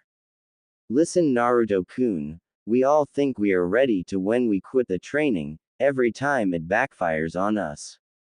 Most of the veterans have mental problems that they cope by having strange quirks. You will understand in the future if you meet some of them. Using these people was the only option we had. You protected the new generation this way. We never grow accustomed to theying. It becomes a part of us that makes us protect our companions from the fate that we give to others. The Anbu Creed is a testament. We fight to win. We fight from the shadows to protect those that can't protect themselves. Remember that you aren't people, you are saving those that would end up hurt. Naruto widened his eyes hearing those words. He never understood what they actually meant. In his juvenile mind the Anbu deceived and stole for the village. The real fact was that they protected everyone by doing it. Thank you, Inoichi-san. I think you just gave me a new understanding of what am I doing. Can I come see you or Ibiki-san in case I need to talk to anyone? Of course, Naruto-kun. Now let's call Yugao back inside to give her a debrief. He opened the door and asked Yugao to come in. Now I explained to Naruto some things. Please make sure he gets some rest from the missions. I showed him the meaning of your own creed to make sure that he knows why he is sent on those missions. I would advise to bring him to me around once a month, we don't want another Itachi. He spoke with a sad face, remembering the night when the boy ate all of his clan. Understood Inoichi, I will see to that. I think Dragon will give him at least 2 weeks of leeway. With that they quit the office going to the HQ to get their civilian clothes. And finally go home for Naruto, who hasn't been there in almost 6 months. That was the rule for new recruits during their training. You stayed at the designed dormitories and slept with the others. Naruto had a bad feeling about it, knowing that probably his apartment would be destroyed like always. He was right, the door was destroyed, the windows broken and the inside empty with a homeless being inside. Sighing he went away. No need to get there anymore, he would sleep at the HQ. Yugao didn't have anything of that. She gathered Kurenai and Anko and the four of them went to Naruto's favorite restaurant Ichiraku Ramen. After the small chit-chat with the chef and his daughter, his ex-sensei started talking. "So how is your new life, Naruto-kun?" asked Kurenai, sipping the broth. "Rough. I had my first mission yesterday. It only showed me how different the world outside was and how much I wasn't prepared for that. Other than that, someone destroyed my apartment. I will need to sleep at the HQ for the moment," he said with a carefree voice as if he was talking about the weather. "I would take him in, but Hayate and I just bought the house, and we're still moving, so there isn't much space with all the cartons," said Yugao. Kurenai couldn't take him in as well. She was living in a small apartment and there wasn't any place for an extra bed. Anko thought about it for a second. "I could take him in. I don't have enough space for the second bed, but my couch can deploy to make an emergency bed." "Are you sure, Anko? Nay. I don't want to be a bother. Especially since I could go on missions in the night. Don't worry, this happens to all of us. Let's just call it a payback for the seal." "Thank you, Nei-chan. I will pitch to the rent though." They finished their bowls or four for Naruto and went their ways to their respective houses. Time skipped 2 weeks. 2 weeks have passed since that day. Dragon truly gave him this time off duty. Naruto used this time to train himself. He wasn't able to reach anything other Chunin right now. His age blocked him for the moment, but he polished everything he could in the time until one of the mind gates opened, transferring him the knowledge of one jutsu, the Rasengan. His father had much faith in him to give it so soon to him. It was a great addition for his arsenal. He needed this kind of short-range firepower. While mastering it over the course of 2 weeks, he made progress with a side project of his, the Yang laser. He found a way to concentrate the Yang into a thin beam that had power to punch 4 centimeters wide holes straight through rocks. He found out the hard way that he couldn't do the same with the Yin. It didn't have the force to stay coalesced for a long time, resulting in a blast of Yin that covered everything in it, burning it like napalm. He was thankful that he coated himself in Yang before the Yin hit him. Today he was called back by Dragon for a new mission. He grabbed his gear and put his mask on. Anko was still sleeping, so he left a note on her nightstand that he was gone. He shunshined to the office where Dragon has thrown a scroll at him. "You are to go to the border with the grass country. Some agents are already there. You will transfer these orders to them and help the apprehend or the Nukenans that will try to cross the borders." Dismissed. Run fast. Naruto didn't wait for Dragon to take another breath. He was already running through one of the tunnels under the village that would let him go straight to the mission point. Exiting the tunnel, he took out the bingo book, reading the files of the Nukenans. Mizuki, 27 years old Chunin. Nothing special, on site because of his uselessness. Next, Amai Dokumi, another Chunin who felt he wasn't appreciated enough, still nothing special. Some eternal genins. Oh, they are the 3 bastards that tried to rape Anko. Nay, now is my chance for revenge. Anko will get them straight into her hands. He ran for the next few hours until he spotted one of the Anbu. "Ushi, you are finally here. What are the orders?" "Ha, everything is written in this scroll, Tora Taiko." After reading the scroll, Tora showed Naruto the way to the camp. There was a map where X were the possible traversing points for the nins. He ordered Naruto to make some clones to take watch there. "Tora Taiko, I have a request. Let me capture the eternal genins. They will be a gift for someone. As long as it doesn't compromise the mission, you are free to do it." "Thank you, sir." Night has fallen and one of the clones just popped, signaling Naruto the location of the runners. Signaling to his commandant, they all went out. First appeared to be Mizuki. Naruto never liked the bastard in school. Now he knew why. The other agents wanted to jump in, but Naruto showed the sign to halt. He extended his finger and created a vortex of yang around it. The principle was easy. The science defined that there was chakra in the air around them and it was considered a fluid. By making the yang spin, it created a fast-moving chakra with lower pressure. The Venturi effect applied to it, making the beam concentrated. He shot his yang laser straight at Mizuki's heart. The effect most instantaneous. The blunt force of the impact, instead of evaporating the flesh, punched a hole in it, making a huge part of his heart fly out. He was dead. The agents ran straight to Dokumiing him in an instant. They frowned under their masks when they heard a sizzling sound under his vest.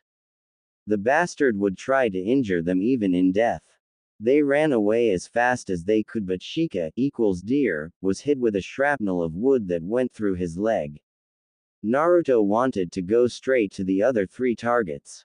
He was stopped by the explosion and the feeling that Shika was badly hurt. He created a clone to follow the genins, who ran back into the forest and rushed to his ally. Everybody get away from him, I will heal him. Don't worry, in a few seconds you will be in perfect shape. Taiko, the other targets are followed by my clone. He put a lingering flame of yang on his finger. Shika was scared seeing what it has done before. To his astonishment, he didn't feel any pain as the flame urged the wound to close. With a short thank you, he stood up. Naruto ran back to the first mission. Who would have thought that a kid could be a demolisher and a medic at the same time? Murmured Shika, and everybody around nodded. They went back to the corpses of the victims to dispose of them. Naruto joined his clone and quietly took out his wakizashi. Pumped yang into his legs and ran straight at the cowering eternal genins. They couldn't react when the same golden flash appeared between them. Naruto used the Hin no Jutsu at the last moment of the swing to extend his range, cutting all of their Achilles tendons, making them fall. He took the prison scrolls given to him by his squad and sealed them inside. The mission was done. The squad could head back home without any casualties thanks to Naruto. That would earn him some points with the other Black Ops. The road was silent for the most part. Only Shika said a louder thank you to Naruto for the quick help. Once again, they were all in the dragon office. He was too often in this place. Good job everyone. I will take the prisoners and heads of the runners to the T&I. Dragon Taiko, can I give the prisoners to Anko myself? Yes, give the heads to them as well. Dismissed. Naruto ended in the T&I building using the tunnels under the village. It was convenient for them. Instead of going around the buildings, they had straight roads to every important place in the village, such as hospitals and administrative buildings.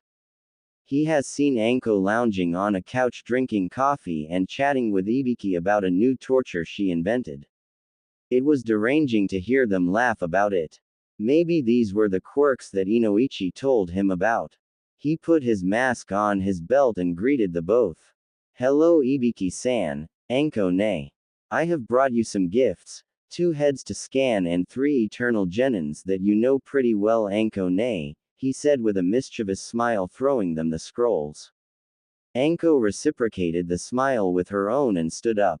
I think I will test what we were talking about earlier than expected, said Anko. Later that day, all they learned was the fact that someone offered them a place in grass country, but they didn't know who. Anko faked the fact that she knew they were telling the truth and played with them for a long time after that. They died the next day. Time skip 4 years. Naruto's 13. Yo, if you didn't keep track with the ages. Naruto lounged in his and Anko's house. It wasn't particularly big but had 3 rooms and 2 bathrooms, which was more than enough for them. After a month of living together, they decided to buy a place for them. Naruto, having the pay of an Anbu, helped greatly in the effort. Speaking of him, he had grown quite a bit. His puberty began around a year ago. Anko still made fun of him, remembering his voice change. He has grown to around 1.65 m, slightly above average than guys his age. The added testosterone in his body defined his muscles, making his shoulders and biceps visible thanks to his sleeveless shirt. His wardrobe didn't change much since that time. The biggest change was in his hair. He learned on a mission in Land of Earth that his spiky blonde hair made them remember the Yondaime, his dad. So, he had let it grow to a point he could make a short ponytail out of it. He slicked it all to the back, this way it didn't catch too much light on stealth missions. His face matured without any baby fat thanks to constant missions and training. His puberty did him another favor. It destroyed the roadblock in his training. His body started to adapt to the skills he needed to learn, opening new mind gates containing advanced moves of his Tai and Kenjutsu as well as some jutsus, making him able to rival early Junins if he pushed it. He should be around the same level or a bit stronger than Itachi at his age. He could say his life was good at the moment. He didn't have much social life apart from Anko, Kurenai and Yugao. He was quite protective of all of them, showing it when he scared Asuma using his cubified eyes if he did something to make Kurenai cry. The same happened to Hayate. His career in Anbu evolved when he did the toughest demolition mission in all of his time. It was a way to help the now appointed 5th Mizukage, Mei Terumi, to liberate her people. He did it by destroying 3 keeps that were just before evacuated of prisoners. It was his first mission as the captain. Flashback. He looked at his men and women. They were Neko, Inu and Tenzo, or Yugao, Kakashi and Yamato, who didn't even have a real name. He looked on the plans of the keep. It was the last one that housed a big amount of the anti-bloodline faction as well as many prisoners. We are going to wait for the night. I will make you a door to evacuate the prisoners when you are ready. Go as far away as you can. I want to test a new skill I invented. And wait for the night. They did. As soon as Hei entered the hold, they sensed something was amiss. The prisoners were all asleep and no guard was there. They unlocked the cells and started to take out the people inside. As they wanted to exit, they found themselves blocked. All of the ninja that were supposed to be inside waited just outside the wall. It was an ambush. They had to be informed about the other keeps. Fast, Neko. Inu, take the prisoners outside and run. I will hold them here. Tenzo, assist me. This wasn't time to question the orders and they did as told. For the next hour they transported the people inside while Naruto and Yamato fought for their lives, with Naruto healing Yamato anytime he was hurt. They seemed to just never end until Kakashi came with good news. The prisoners are outside, he screamed. Good, now run. Tenzo, close as many as you can in a dome and run as fast as you can. I will make them disappear. Tenzo nodded and gathered the most chakra he could without hampering his escape. Mokuten. Mokujoheiki. He screamed, proud of himself, closing all of the assailants in the dome and ran away as fast as he could. When Naruto sensed them far enough, he launched his new technique. He made holes in the dome with the yin and put his hands in them. He created 2 balls, one of yin and one with yang inside. The idea behind was that when both of those would mix, they would produce neutral Biju chakra. In this case he slammed them together, making the mixing far too fast, resulting in a chained reaction explosion. He screamed, Yin-Yang Nova, and let the balls slam into each other as far away from him as he could, and taking cover himself. The dome opened on the top and released a beam of light to the sky. He would have to calibrate the power output another day, happy with the result. After which he coated the keep in the yin to melt it to the ground. Please stand up, Naruto-kun, Kakashi. Take off your masks as well, you won't be needing them for the next mission, said the Hokage. They did as told and took off their masks. Hiruzen couldn't believe how his grandchild in all but blood has grown both in size and as a ninja. He could still remember the small kid running around the village. As we all know here, a certain Uchiha Sasuke turned really bad since his brothered his family. Inoichi and I are sure he shouldn't be let into the ninja program, but the council tries to push him through. Kakashi, Naruto-kun, this mission entails you to become normal ninja. Kakashi, you are going to be their team sensei. Naruto-kun, you are to pose as a genin. Your team is going to be composed of yourselves, Sasuke and Yamanaka Ino. Getting apprehensive looks from both of them, he continued. This team is made entirely to keep the Uchiha from doing something stupid. Ino doesn't know it though, but her clan skills will be useful in knowing what happens in the head of the boy. Secondly, her father, Inoichi, wants you, Naruto, to set her straight. Ino was Inoichi's daughter. The sly fox never mentioned it. Oh well, he helped him so many times that doing him a favor wouldn't hurt. As the Sandaime ended the mission detail and told them the pay of an A- rank to both of them every 2 weeks as well as what they earned on missions, both of them quit the office. So Kakashi-sensei, what are you planning to do? You can go full out on missions, but I'm supposed to be a lowly genin. I know that you are going to test us even if we must succeed anyway because of the council. Don't worry, just don't put too much of a show. After all, you were an apprentice from the age of 8, right? As for the test, it's the bell test I told you before. If they don't cooperate, I will give them to you to make it seem like at least you want to work together. Kakashi replied with mirth in his voice. They quit the building and went their ways. Naruto went home and sat next to Anko on the sofa sighing. What's going on, Naruto-kun? The mission didn't go well. No, it went perfectly. It's the mission itself. Kakashi and I are to babysit the Uchiha, Prince. I'm supposed to work as a genin. A genin when I can destroy strategic points of entire armies myself, earning an S rank in Demolition Division. Now I should barely be able to hold a kunai. At least the pay is good. He ranted, to which Anko patted his head to then put more oil into the fire. Don't forget about the D ranks, she reminded him with a smirk, to which Naruto thought he was going to cry. At least team placements were in a few hours.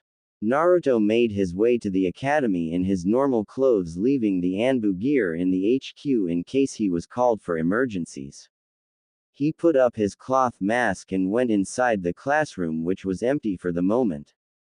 He may have a painful mission right now, but he would still play with the Uchiha boy.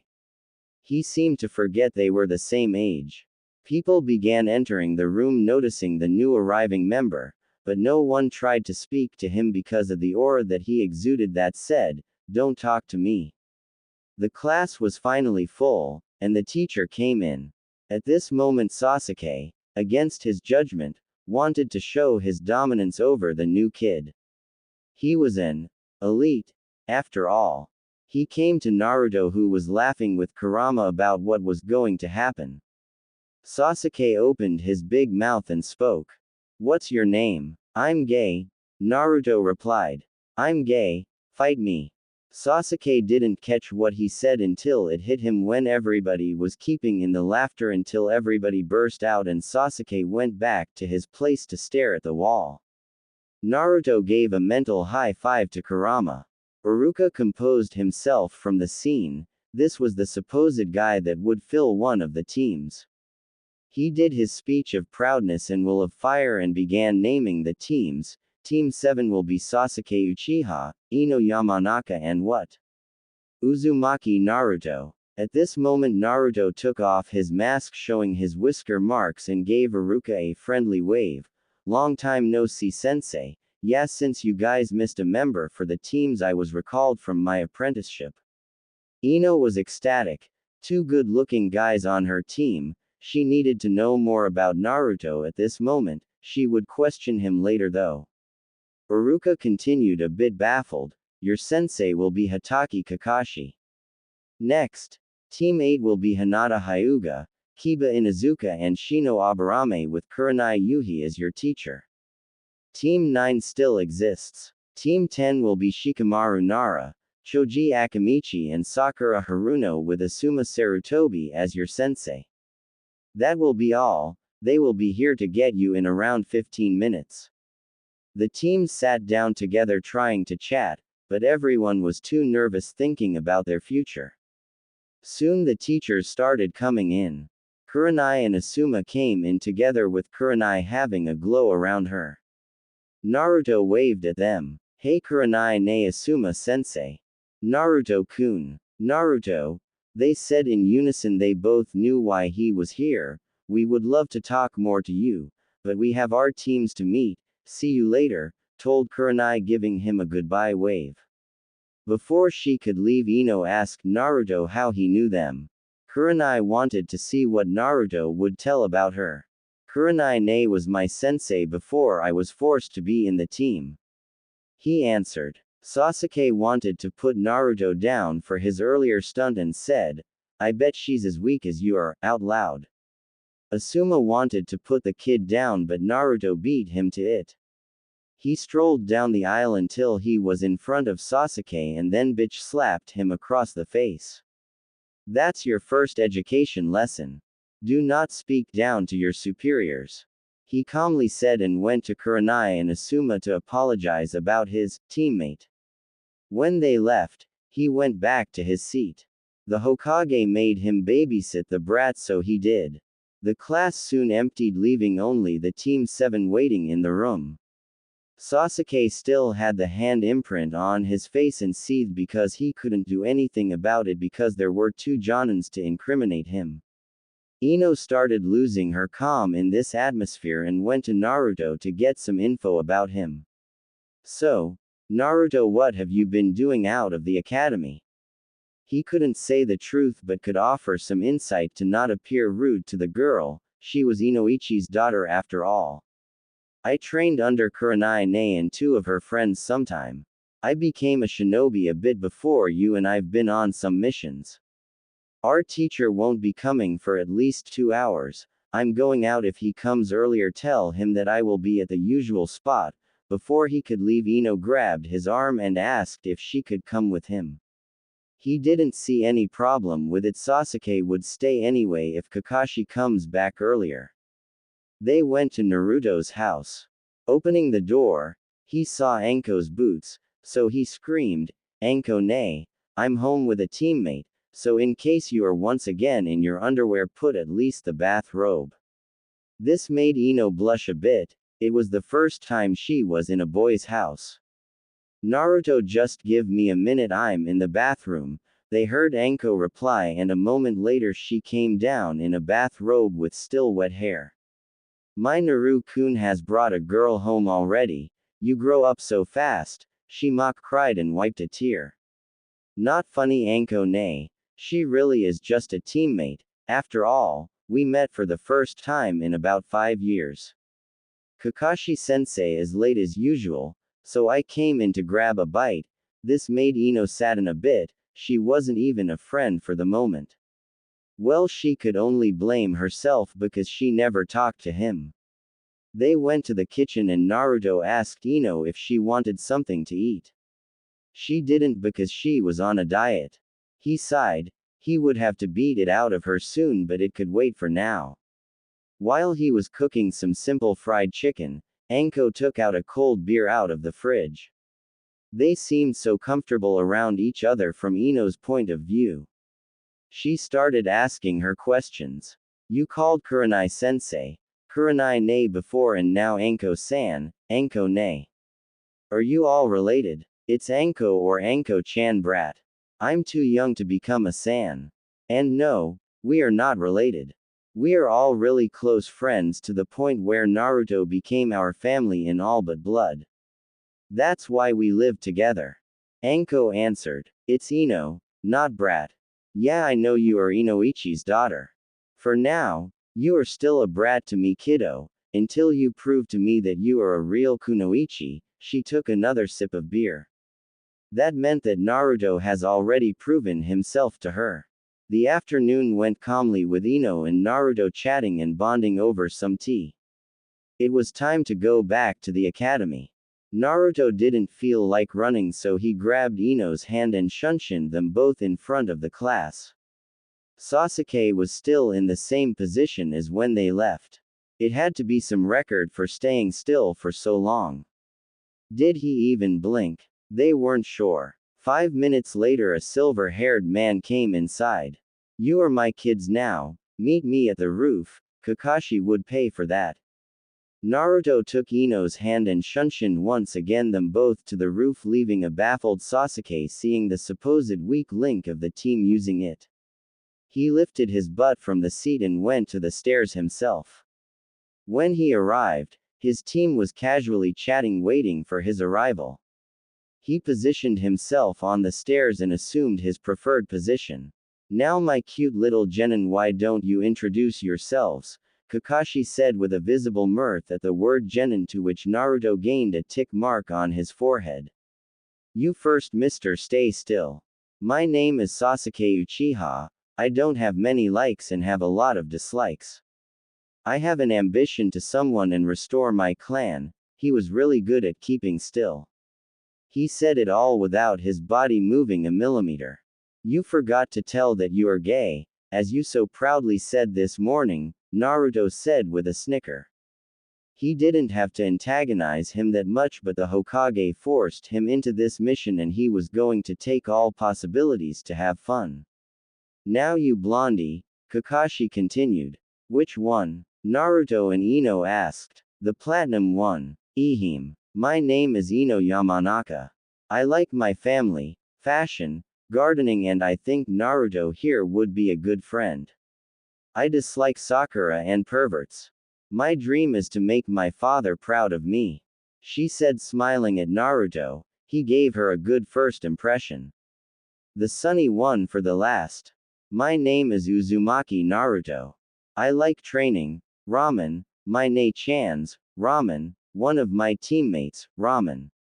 I dislike perverts, people that don't strive to better themselves, people who don't understand fuinjutsu, and one late dog. He said the last part with the same mirth that Kakashi used for the word genins before. Oh, is my Naru-kun warming up to girl his age finally? Kurama teased her host internally, to which Naruto just growled mentally. Why don't you do introduce yourself, sensei? Naruto said. Ino was starting to feel some tension between her teacher and the fellow blonde. Even if she didn't understand why. I will try. I'm Hatake Kakashi. I have a few dislikes and you are too young to learn about my likes and dreams.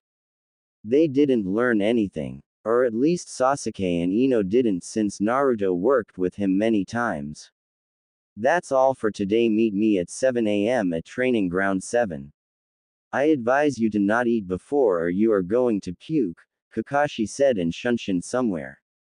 Waking up so early isn't good for my skin, though not eating shouldn't be a problem since I never do it in the morning for my diet, said Ino to her teammates. Naruto couldn't listen to it anymore. The girl would herself if she continued like that. Ino, we need to have a serious talk about what you just said. Come with me, I will show you what I mean. No isn't a possible answer. Ino was puzzled at the change of her blonde brethren, but she followed him anyway. They ended up in a bar only for the shinobi. That way, if anything happened while drunk, the civilians weren't hurt. Inside they found out Kurenai, Yugao, Anko, Asuma and Hayate chatting and sipping alcohol. They have seen each other, and before Ino knew she was already talking with some jonins. How did Naruto know all of them? So, Naruto, what do you wanted to talk about before? She asked. Anko ne, Kurenai ne, Yugao ne, can you stand up for me for a second? They didn't see why, but they did anyway. Ino, look closely and tell me, do you think that they would be what guys would call hot? This made Ino blush and all of the adults look critically at Naruto.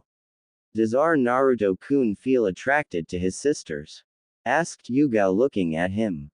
Asuma and Hayate looked at him wanting to know as well if he had a sister complex. Truly they wouldn't even be surprised by it. No, the only attraction I feel to the three of you is the gravity every body with mass produces. He shot her down, making everyone else chuckle. Now Ino, answer my question. You are kidding, right? They are gorgeous, I want to look like them. Ne-chan's, how much do you eat daily? At least 7,000 calories, 10,000 if on a mission day.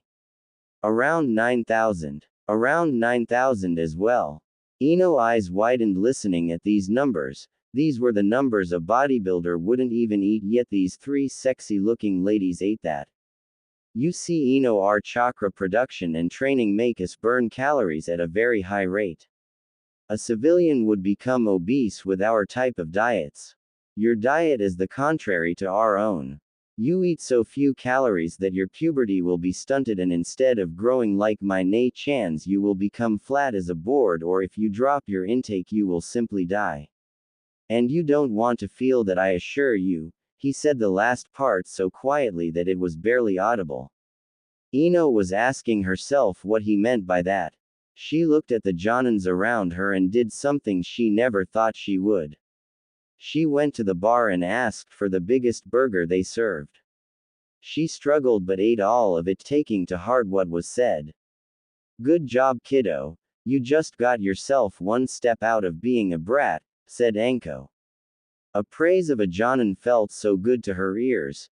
To give you a hint, the next step would be to start training to make yourself an example for other kunoichi. See, Ino, everybody wants to help you here. Take their advice and make yourself better one step at the time. At last, most of the kunoichi are already at least pretty, and you have what it takes in face department. Since Anko Ne is drinking, I guess that she won't be up tomorrow until noon. I will come to your house at 8 a.m. and make you a nutritious breakfast, because I bet you don't know what to eat now. Don't worry, Kakashi-sensei is always late at least 2 hours. We will have the time. Naruto said, oblivious to the looks of the adults were giving him. Thank you, Naruto-kun, she answered, adding kun to Naruto's name before they realized the looks they were given. Our Naru-chan doesn't like his sisters because we aren't blondes. I would hurry up, Anko-chan or Naru-chan will find a special someone before you, said Kurenai. The trio could only blush at the laughs that were directed at them. We should go, Ino. The bar will change to full drinking mode and we aren't old enough to stay. Goodbye, everyone. I will come fetch Anko at 1 a.m. like always, making Anko blush even harder. Who was the real adult in their house? Naruto brought Ino home, where her father mouthed a thank you to Naruto, seeing her daughter so happy. He was even more thankful when she asked for extra training, even if it would break her. She had long arrears in her career. Like Naruto said, he went to the bar at 1 a.m. to fetch for Anko, who had drunk a bit too much. He shunshined them to the house, taking off her clothes and putting her to bed. He went to his own ready for tomorrow since he knew what Kakashi planned. Next morning, Naruto knocked on the Yamanaka's house door. The one to open was Inoichi, who did take Naruto aside for the moment. Why are here so early, Naruto-kun? And what did you do to my daughter? She asked for a big meal and training yesterday.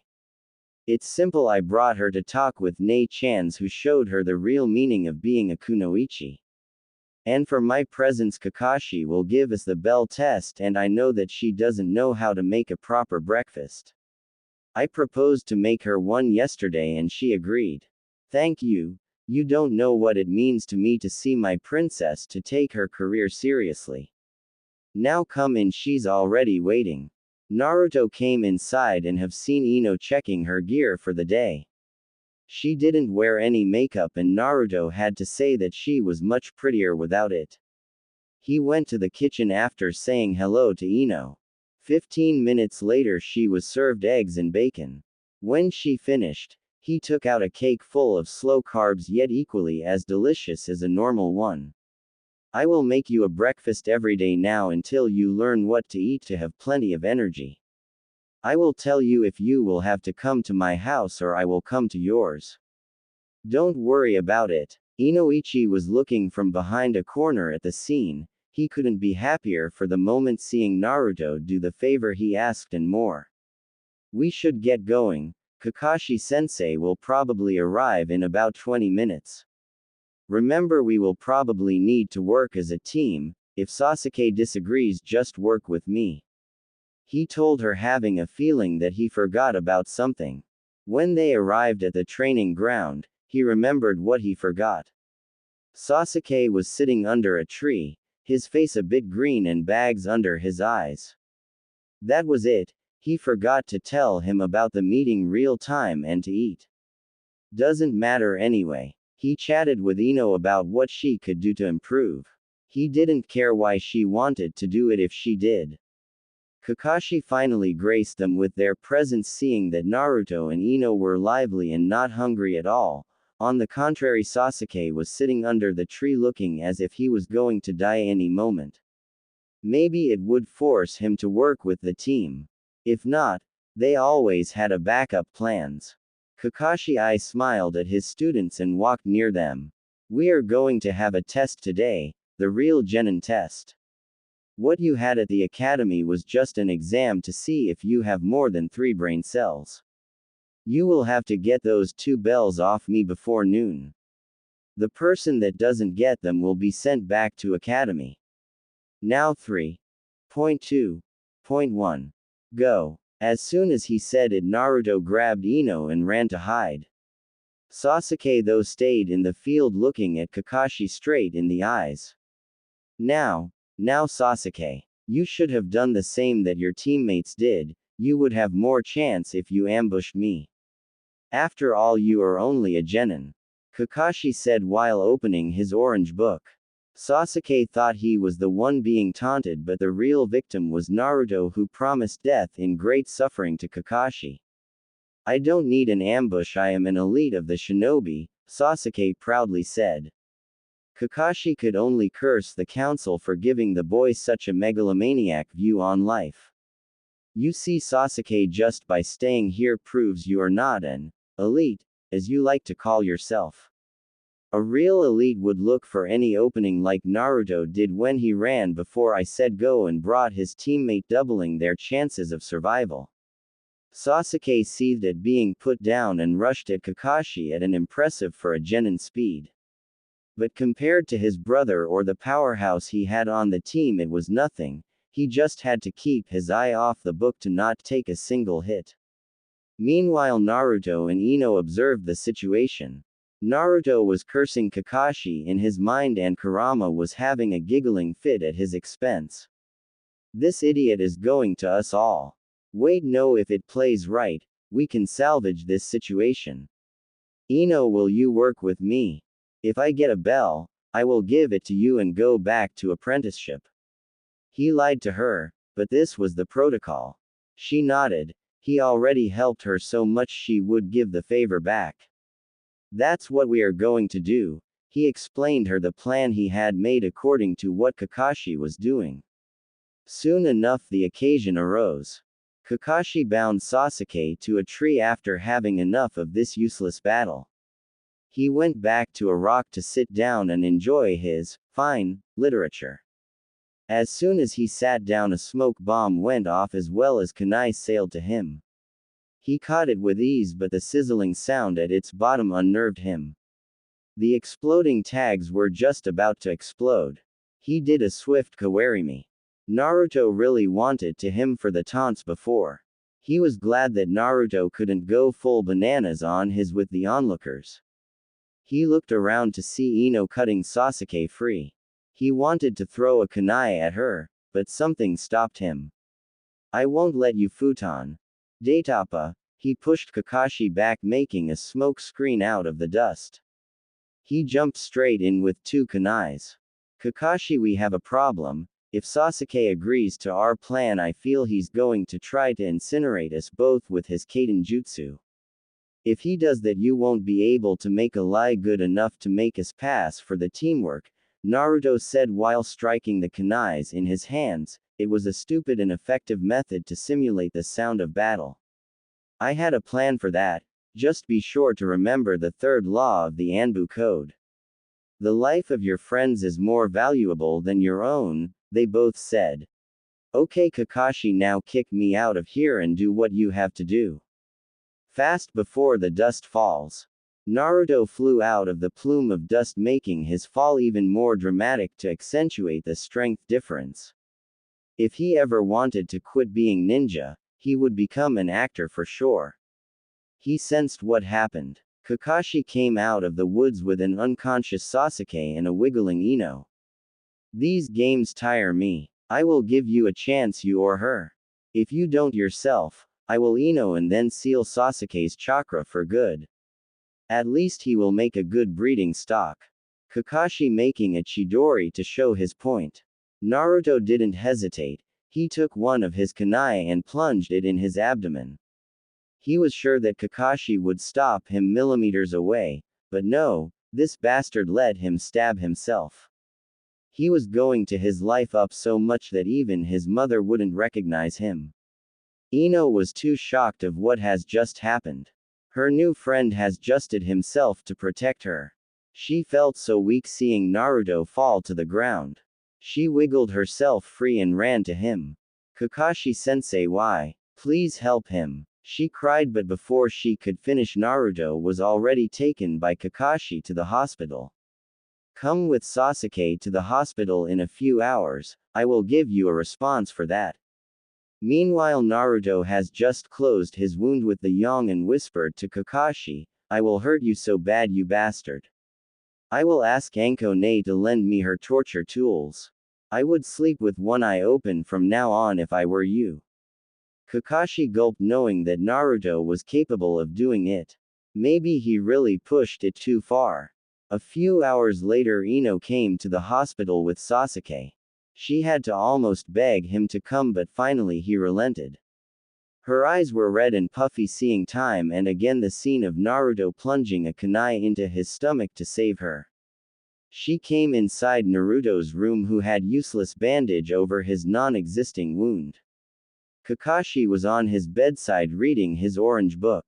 Ino seeing this seethed in anger, not understanding how their teacher could be so insane and insensitive.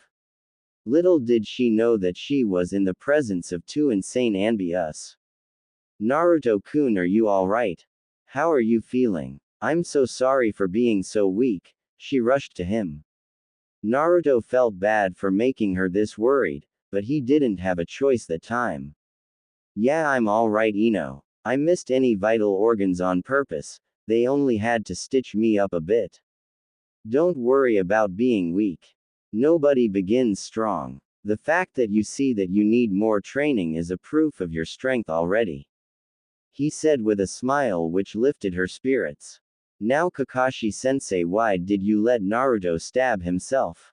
And now you are here like nothing happened. She screamed at Kakashi. That's because Naruto found out the true meaning of the test, it was about teamwork. You listened to him, but Sasuke didn't even want to hear any explication, right? She nodded her head. It was as he always knew what they were doing in the forest. You see, Naruto became a shinobi before you and already went on some missions outside the village. He understands what the will of fire means.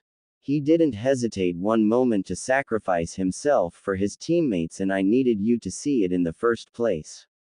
My late friend once told me, the one who breaks rules are scum, but those who abandon their comrades are worse than scum. Naruto did exactly that. He preferred to forego the rules of mission completion for your sake.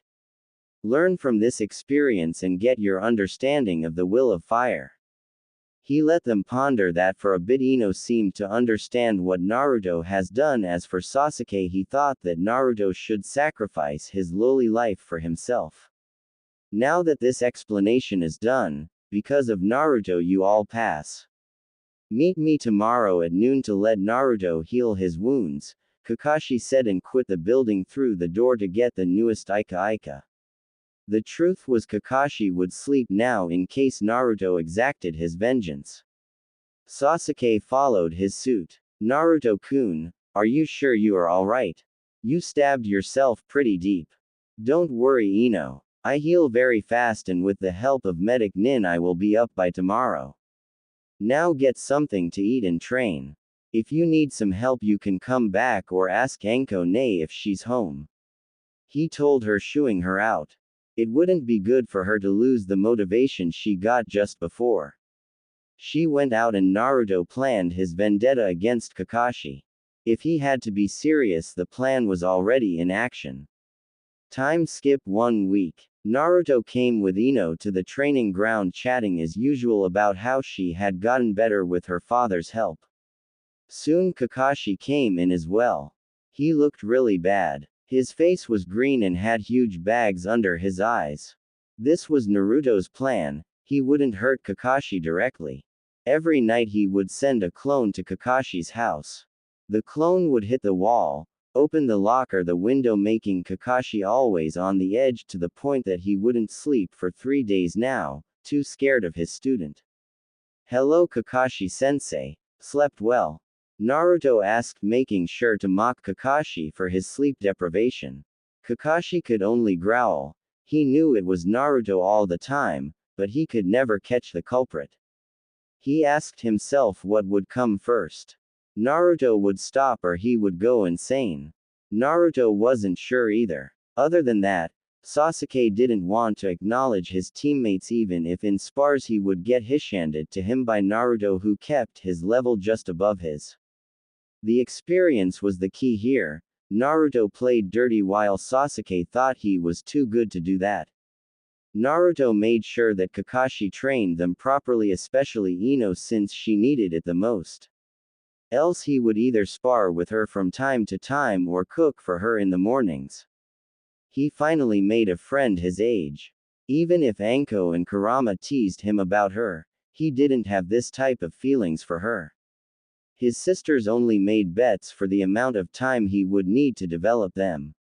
They began their training in the morning with some simple chakra control and light spars, then there was the power and cardio.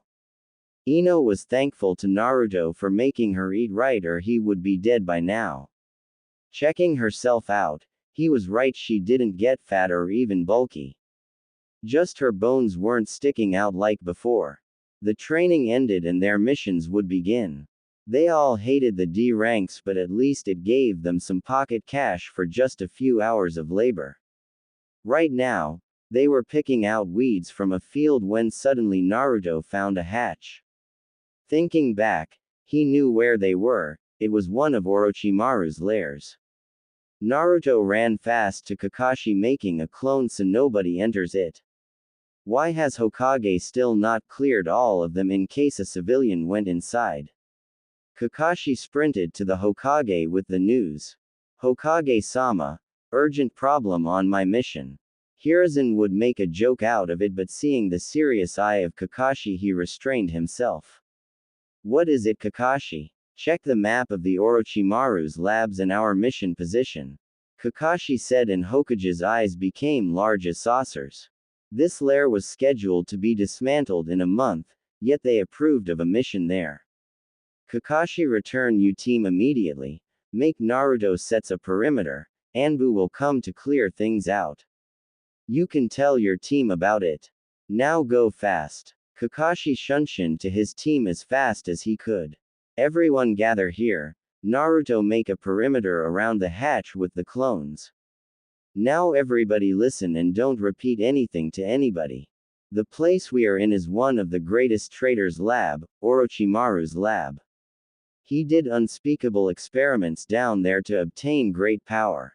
I'm telling you about it because the Hokage thinks you need to understand the dark side of the shinobi world. Kakashi said. Ino was shocked. If even Kakashi-sensei didn't want to go down there, it had to be something horrible. In Sasuke's head a dark thought arose. If this Orochimaru had this power, maybe he could help him, his brother. Kakashi-sensei, I have a question. It was Naruto who found the hatch. How did he know about it? Asked Ino. She has just proved that the Hokage was right to put her on this team. Maybe she wasn't strong enough yet, but her psychology and mind were sound. That's because I was the one to give the Hokage the intel about their locations. When I was little, I found the cleanest of them that served him as the library, and I used it as my hideout. I needed cash one time, so I traded the information for it with Ji-chan. Naruto answered the question. There was only one question: why would Naruto need a hideout? She didn't want to ask about it yet. Maybe her parents would give her some insight. Later that day, Ino came back from her team meeting. Her father was already waiting for her, thinking she would want to train. Instead, she just sat down on the sofa, gathering her thoughts to ask the questions about her favorite sunny blonde. Didn't matter, he was the only one in the village. "Tu-chan, can I ask you something?" "Of course, dear. Naruto told us today that when he was little, he had a refuge in one of Orochimaru's labs since he was little. Why would he need it?" This question made Inoichi frown. It wasn't his story to tell, but he would give her some hints about it. "Ino-chan, how does Naruto travel throughout the village?" "He always uses the shunshin. I rarely have seen him take a walk." "But what's so strange about it? Most of the ninja do the same." "Yes, most of the veterans when in a hurry, else they would just use their legs like normal people. You see, Naruto isn't the most liked person in the village. Some things happened when he was little, and he found himself in need of a place where he could remain hidden. I can't tell you anything more, it's not my story to tell. Maybe one day he will open up to you." This only presented more questions. What did Naruto do for the village to hate him? What really happened to him? She couldn't ask anyway because they weren't friends for that long. Time skip 1 month. They have just caught Tora the demon. The beast that scared every shinobi worse than the Kyuubi herself. Looking at it, Ino could see why. Sasuke was just badly scratched on his face and have thrown the cat to Naruto. Naruto forced it into submission with hissing intent. Ino was almost sure she has seen his eyes change color for a moment.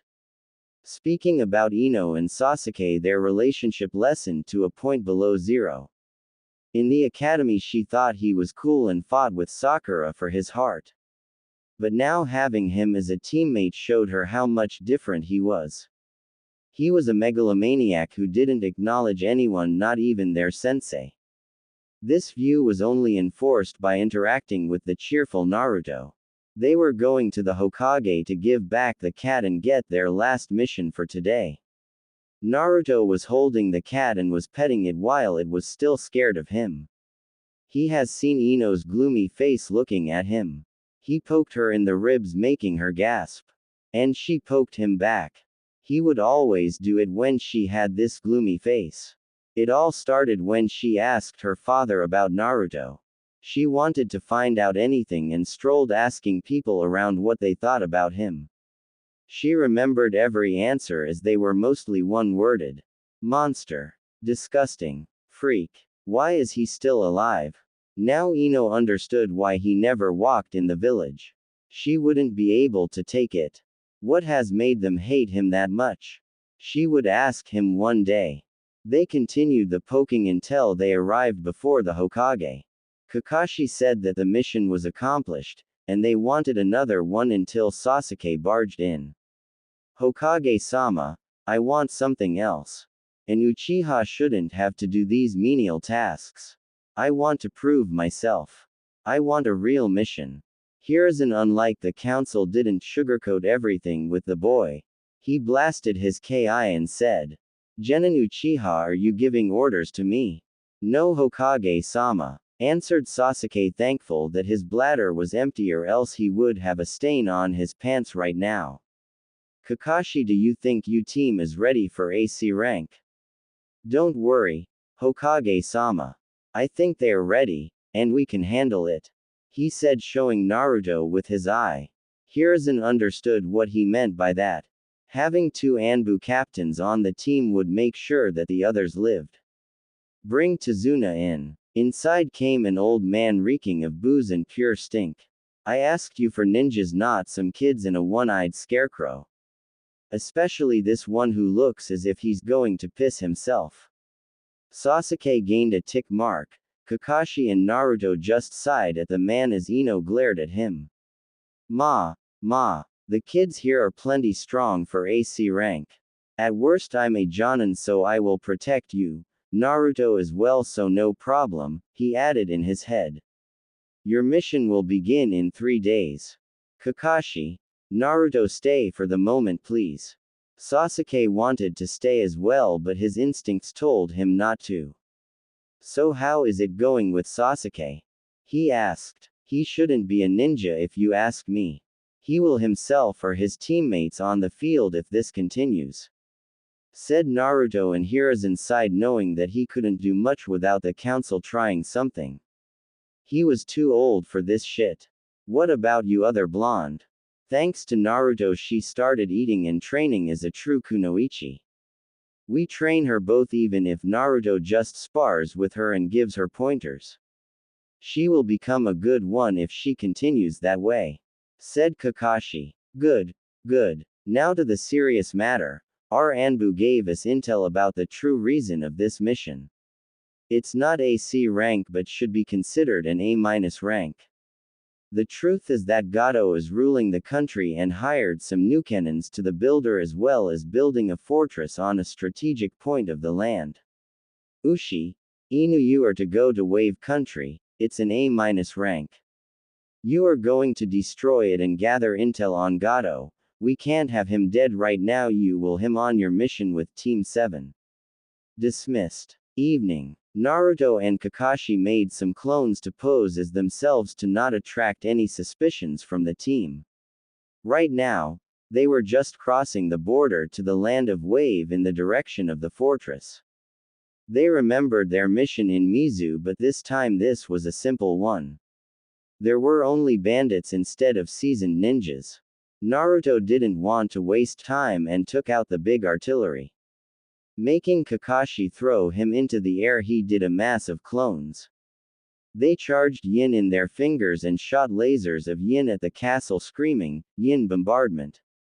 It was 6 months ago that Naruto found a way to keep the Yin laser type of attack coalesced. He did it by making the weak point in the front, thus when it hit, it made explosions of Yin at the target. Naruto landed in the now melting castle, seeing all the goons dead all around either from the explosions or the burning effect of this attack. He still felt kind of bad seeing what he could do with human lives, but he remembered his first talk with Inoichi. That was under 15 seconds.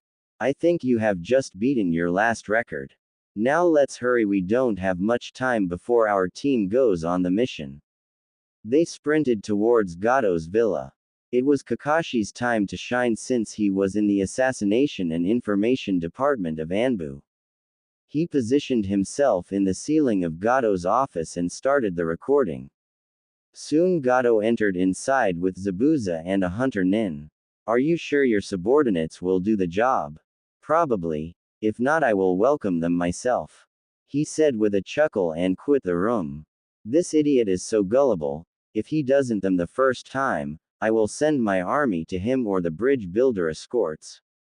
That should be enough. Time to go back to the team and send the transcript to Hokage-sama. Naruto and Kakashi changed back into their normal clothes because they spent here too much time. They would meet their team on the road. They ran back in Konoha's direction until they spotted their team with their clones.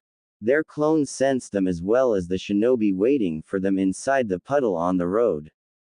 It was a perfect opportunity for them switch as well as see their team reactions. Soon 2 ninjas came out of the puddle and the clones who popped. Ino has changed from her academy time. She thought they used Kawarimi to evade the chains. She took out threw kunais at them, but they evaded them. She took one another, taking a proper stance to defend herself and the client. Sasuke was trying to show off by running straight at them, but before he could, the ninja were already dead. Naruto and Kakashi jumped from the tree, catching the weapons Ino has thrown. Naruto planted his in one of their spines and turned iting him in an instant. Kakashi kicked the other one and put him on the ground. Next, he took the kunai and pinned his hands to the ground with it. Good job, Ino. You realized we used Kawarimi and didn't hesitate to attack while still defending the client. You Sasuke should have done the same. You didn't know what they could do. Remember the patient ninja as the living ninja. Kakashi lied, to which Ino smiled and Sasuke replied with a huff. How was he supposed to prove himself to be an elite? Now let's ask our prisoner a few questions. Why are you targeting our group? You know fully well that we can do it the hard or the soft way. Your choice. Maizu looked at his dead brother and gulped. The kid hid him without a moment of thinking, he would probably share the same fate. At least he could do it without any pain. We were hired by Gato to the bridge builder. He's a thorn in his side and wants to eliminate him. Please grant me a swift death. Maizu said. Kakashi already knew that from before, but he needed a way to expose Tsunade before it could his team. He complied with the request, shoving a Chidori in his chest. Ino was shocked seeing that but steeled her nerves. Naruto told her many times how the outside world worked. Now Tsunade care to tell us why you only asked for AC rank? Kakashi asked with Tsunade presenting him the situation of the country and how poor they were. Kakashi was sure they could follow the mission, at worst Naruto would have to show his real powers. You know, you could have talked with the Hokage about the situation. It's on the back of the form you were supposed to deliver that in this type of circumstances you can ask for delayed or some other form of payment. Said Naruto. Naruto, who would you take as a backup in this case if you could take anyone in the village? Naruto thought for a second and replied. Seeing that they were the demon brothers working with Zabuza, our safest bet would be Yugao, but she's on a mission. From the Genin teams I would say Asuma Sensei and Team 10.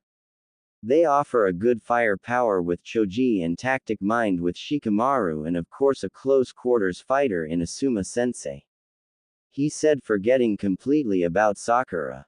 Well, she could be a meat shield. Team 10 it is then. Naruto make a clone to inform the Hokage. Let's continue for now. Naruto made a clone that sprinted. When it was far enough, it coated itself in yang, making it sprint at astounding speeds. Later that same day, the team crossed the Land of Waves border with someone on a boat with the engine turned off.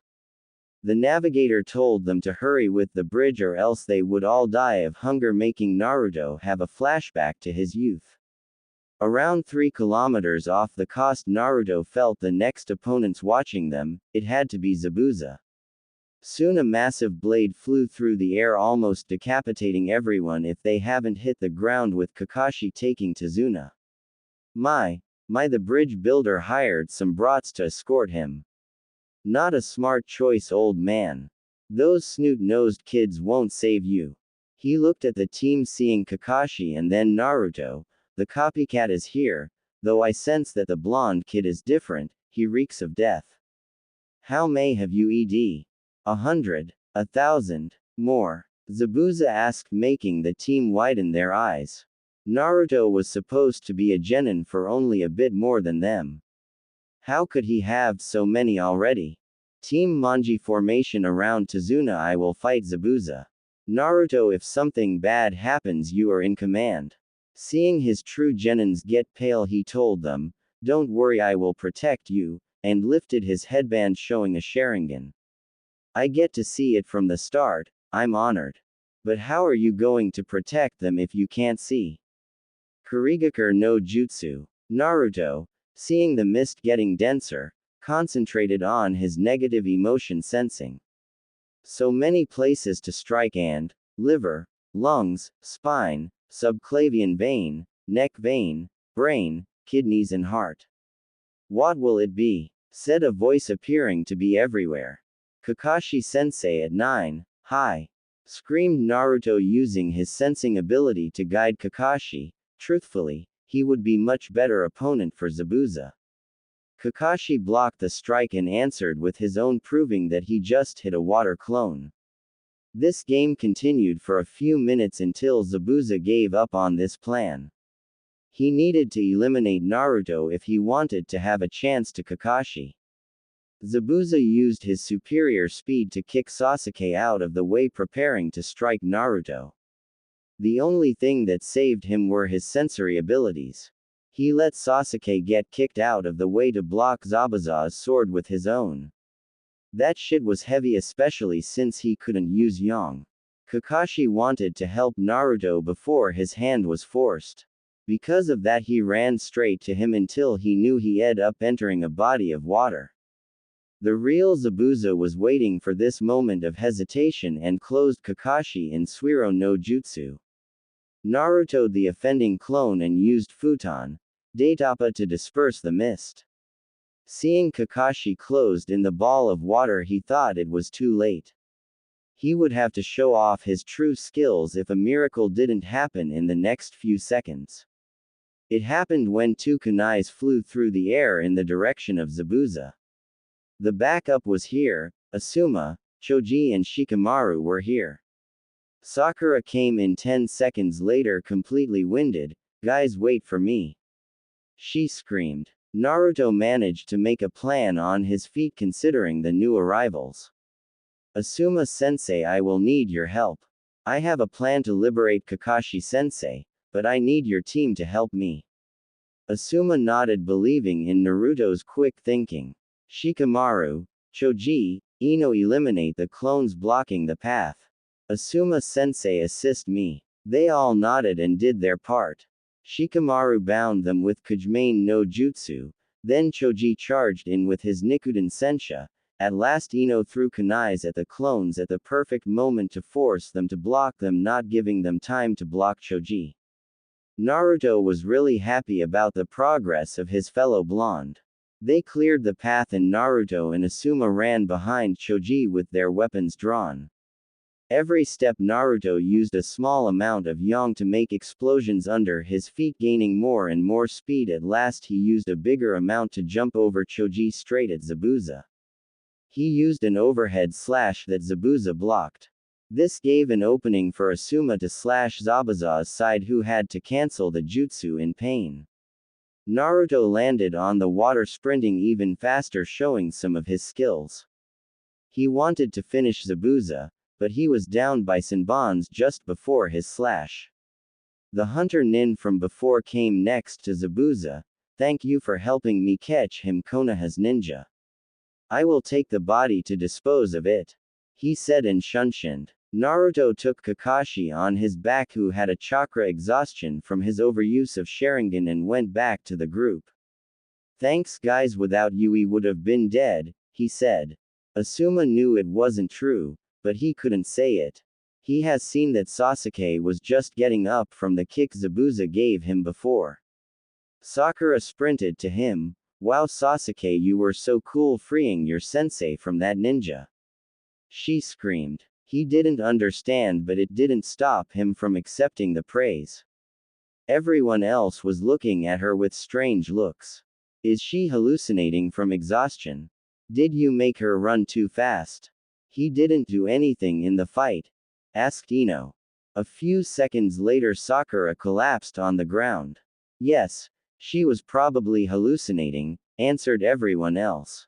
Tazuna, how far away to your house? We have one down sensei and a ballast to put in bed, asked Asuma, making everyone snicker knowing who the dead weight was. It's about 20 kilometers, we should be there in a few hours. We don't have enough time. Naruto, make a clone to carry Tazuna. Sasuke, you take Sakura. We are going to run. Sasuke wanted to protest but remembered what happened the last time he spoke down to his superior in rank. 20 minutes later they were at a small house. Tazuna got off Naruto, still shaking from the roller coaster of his life, and knocked on the door. A woman around 30 years old opened the door holding a knife in case. To-san, you're back safe. Are those the ninjas who protected you? Yes. You should have seen it, how the blonde and his sensei worked together. After that he took control of the situation. Most of these kids are hella strong, he said, looking at everybody without Sasuke and Sakura. Next, he did some swooshing blade sounds reminiscing the battle, making everybody sweat drop at the childishness of the old man. Now, we need a bed. The gray-haired one needs some rest as well as the other one.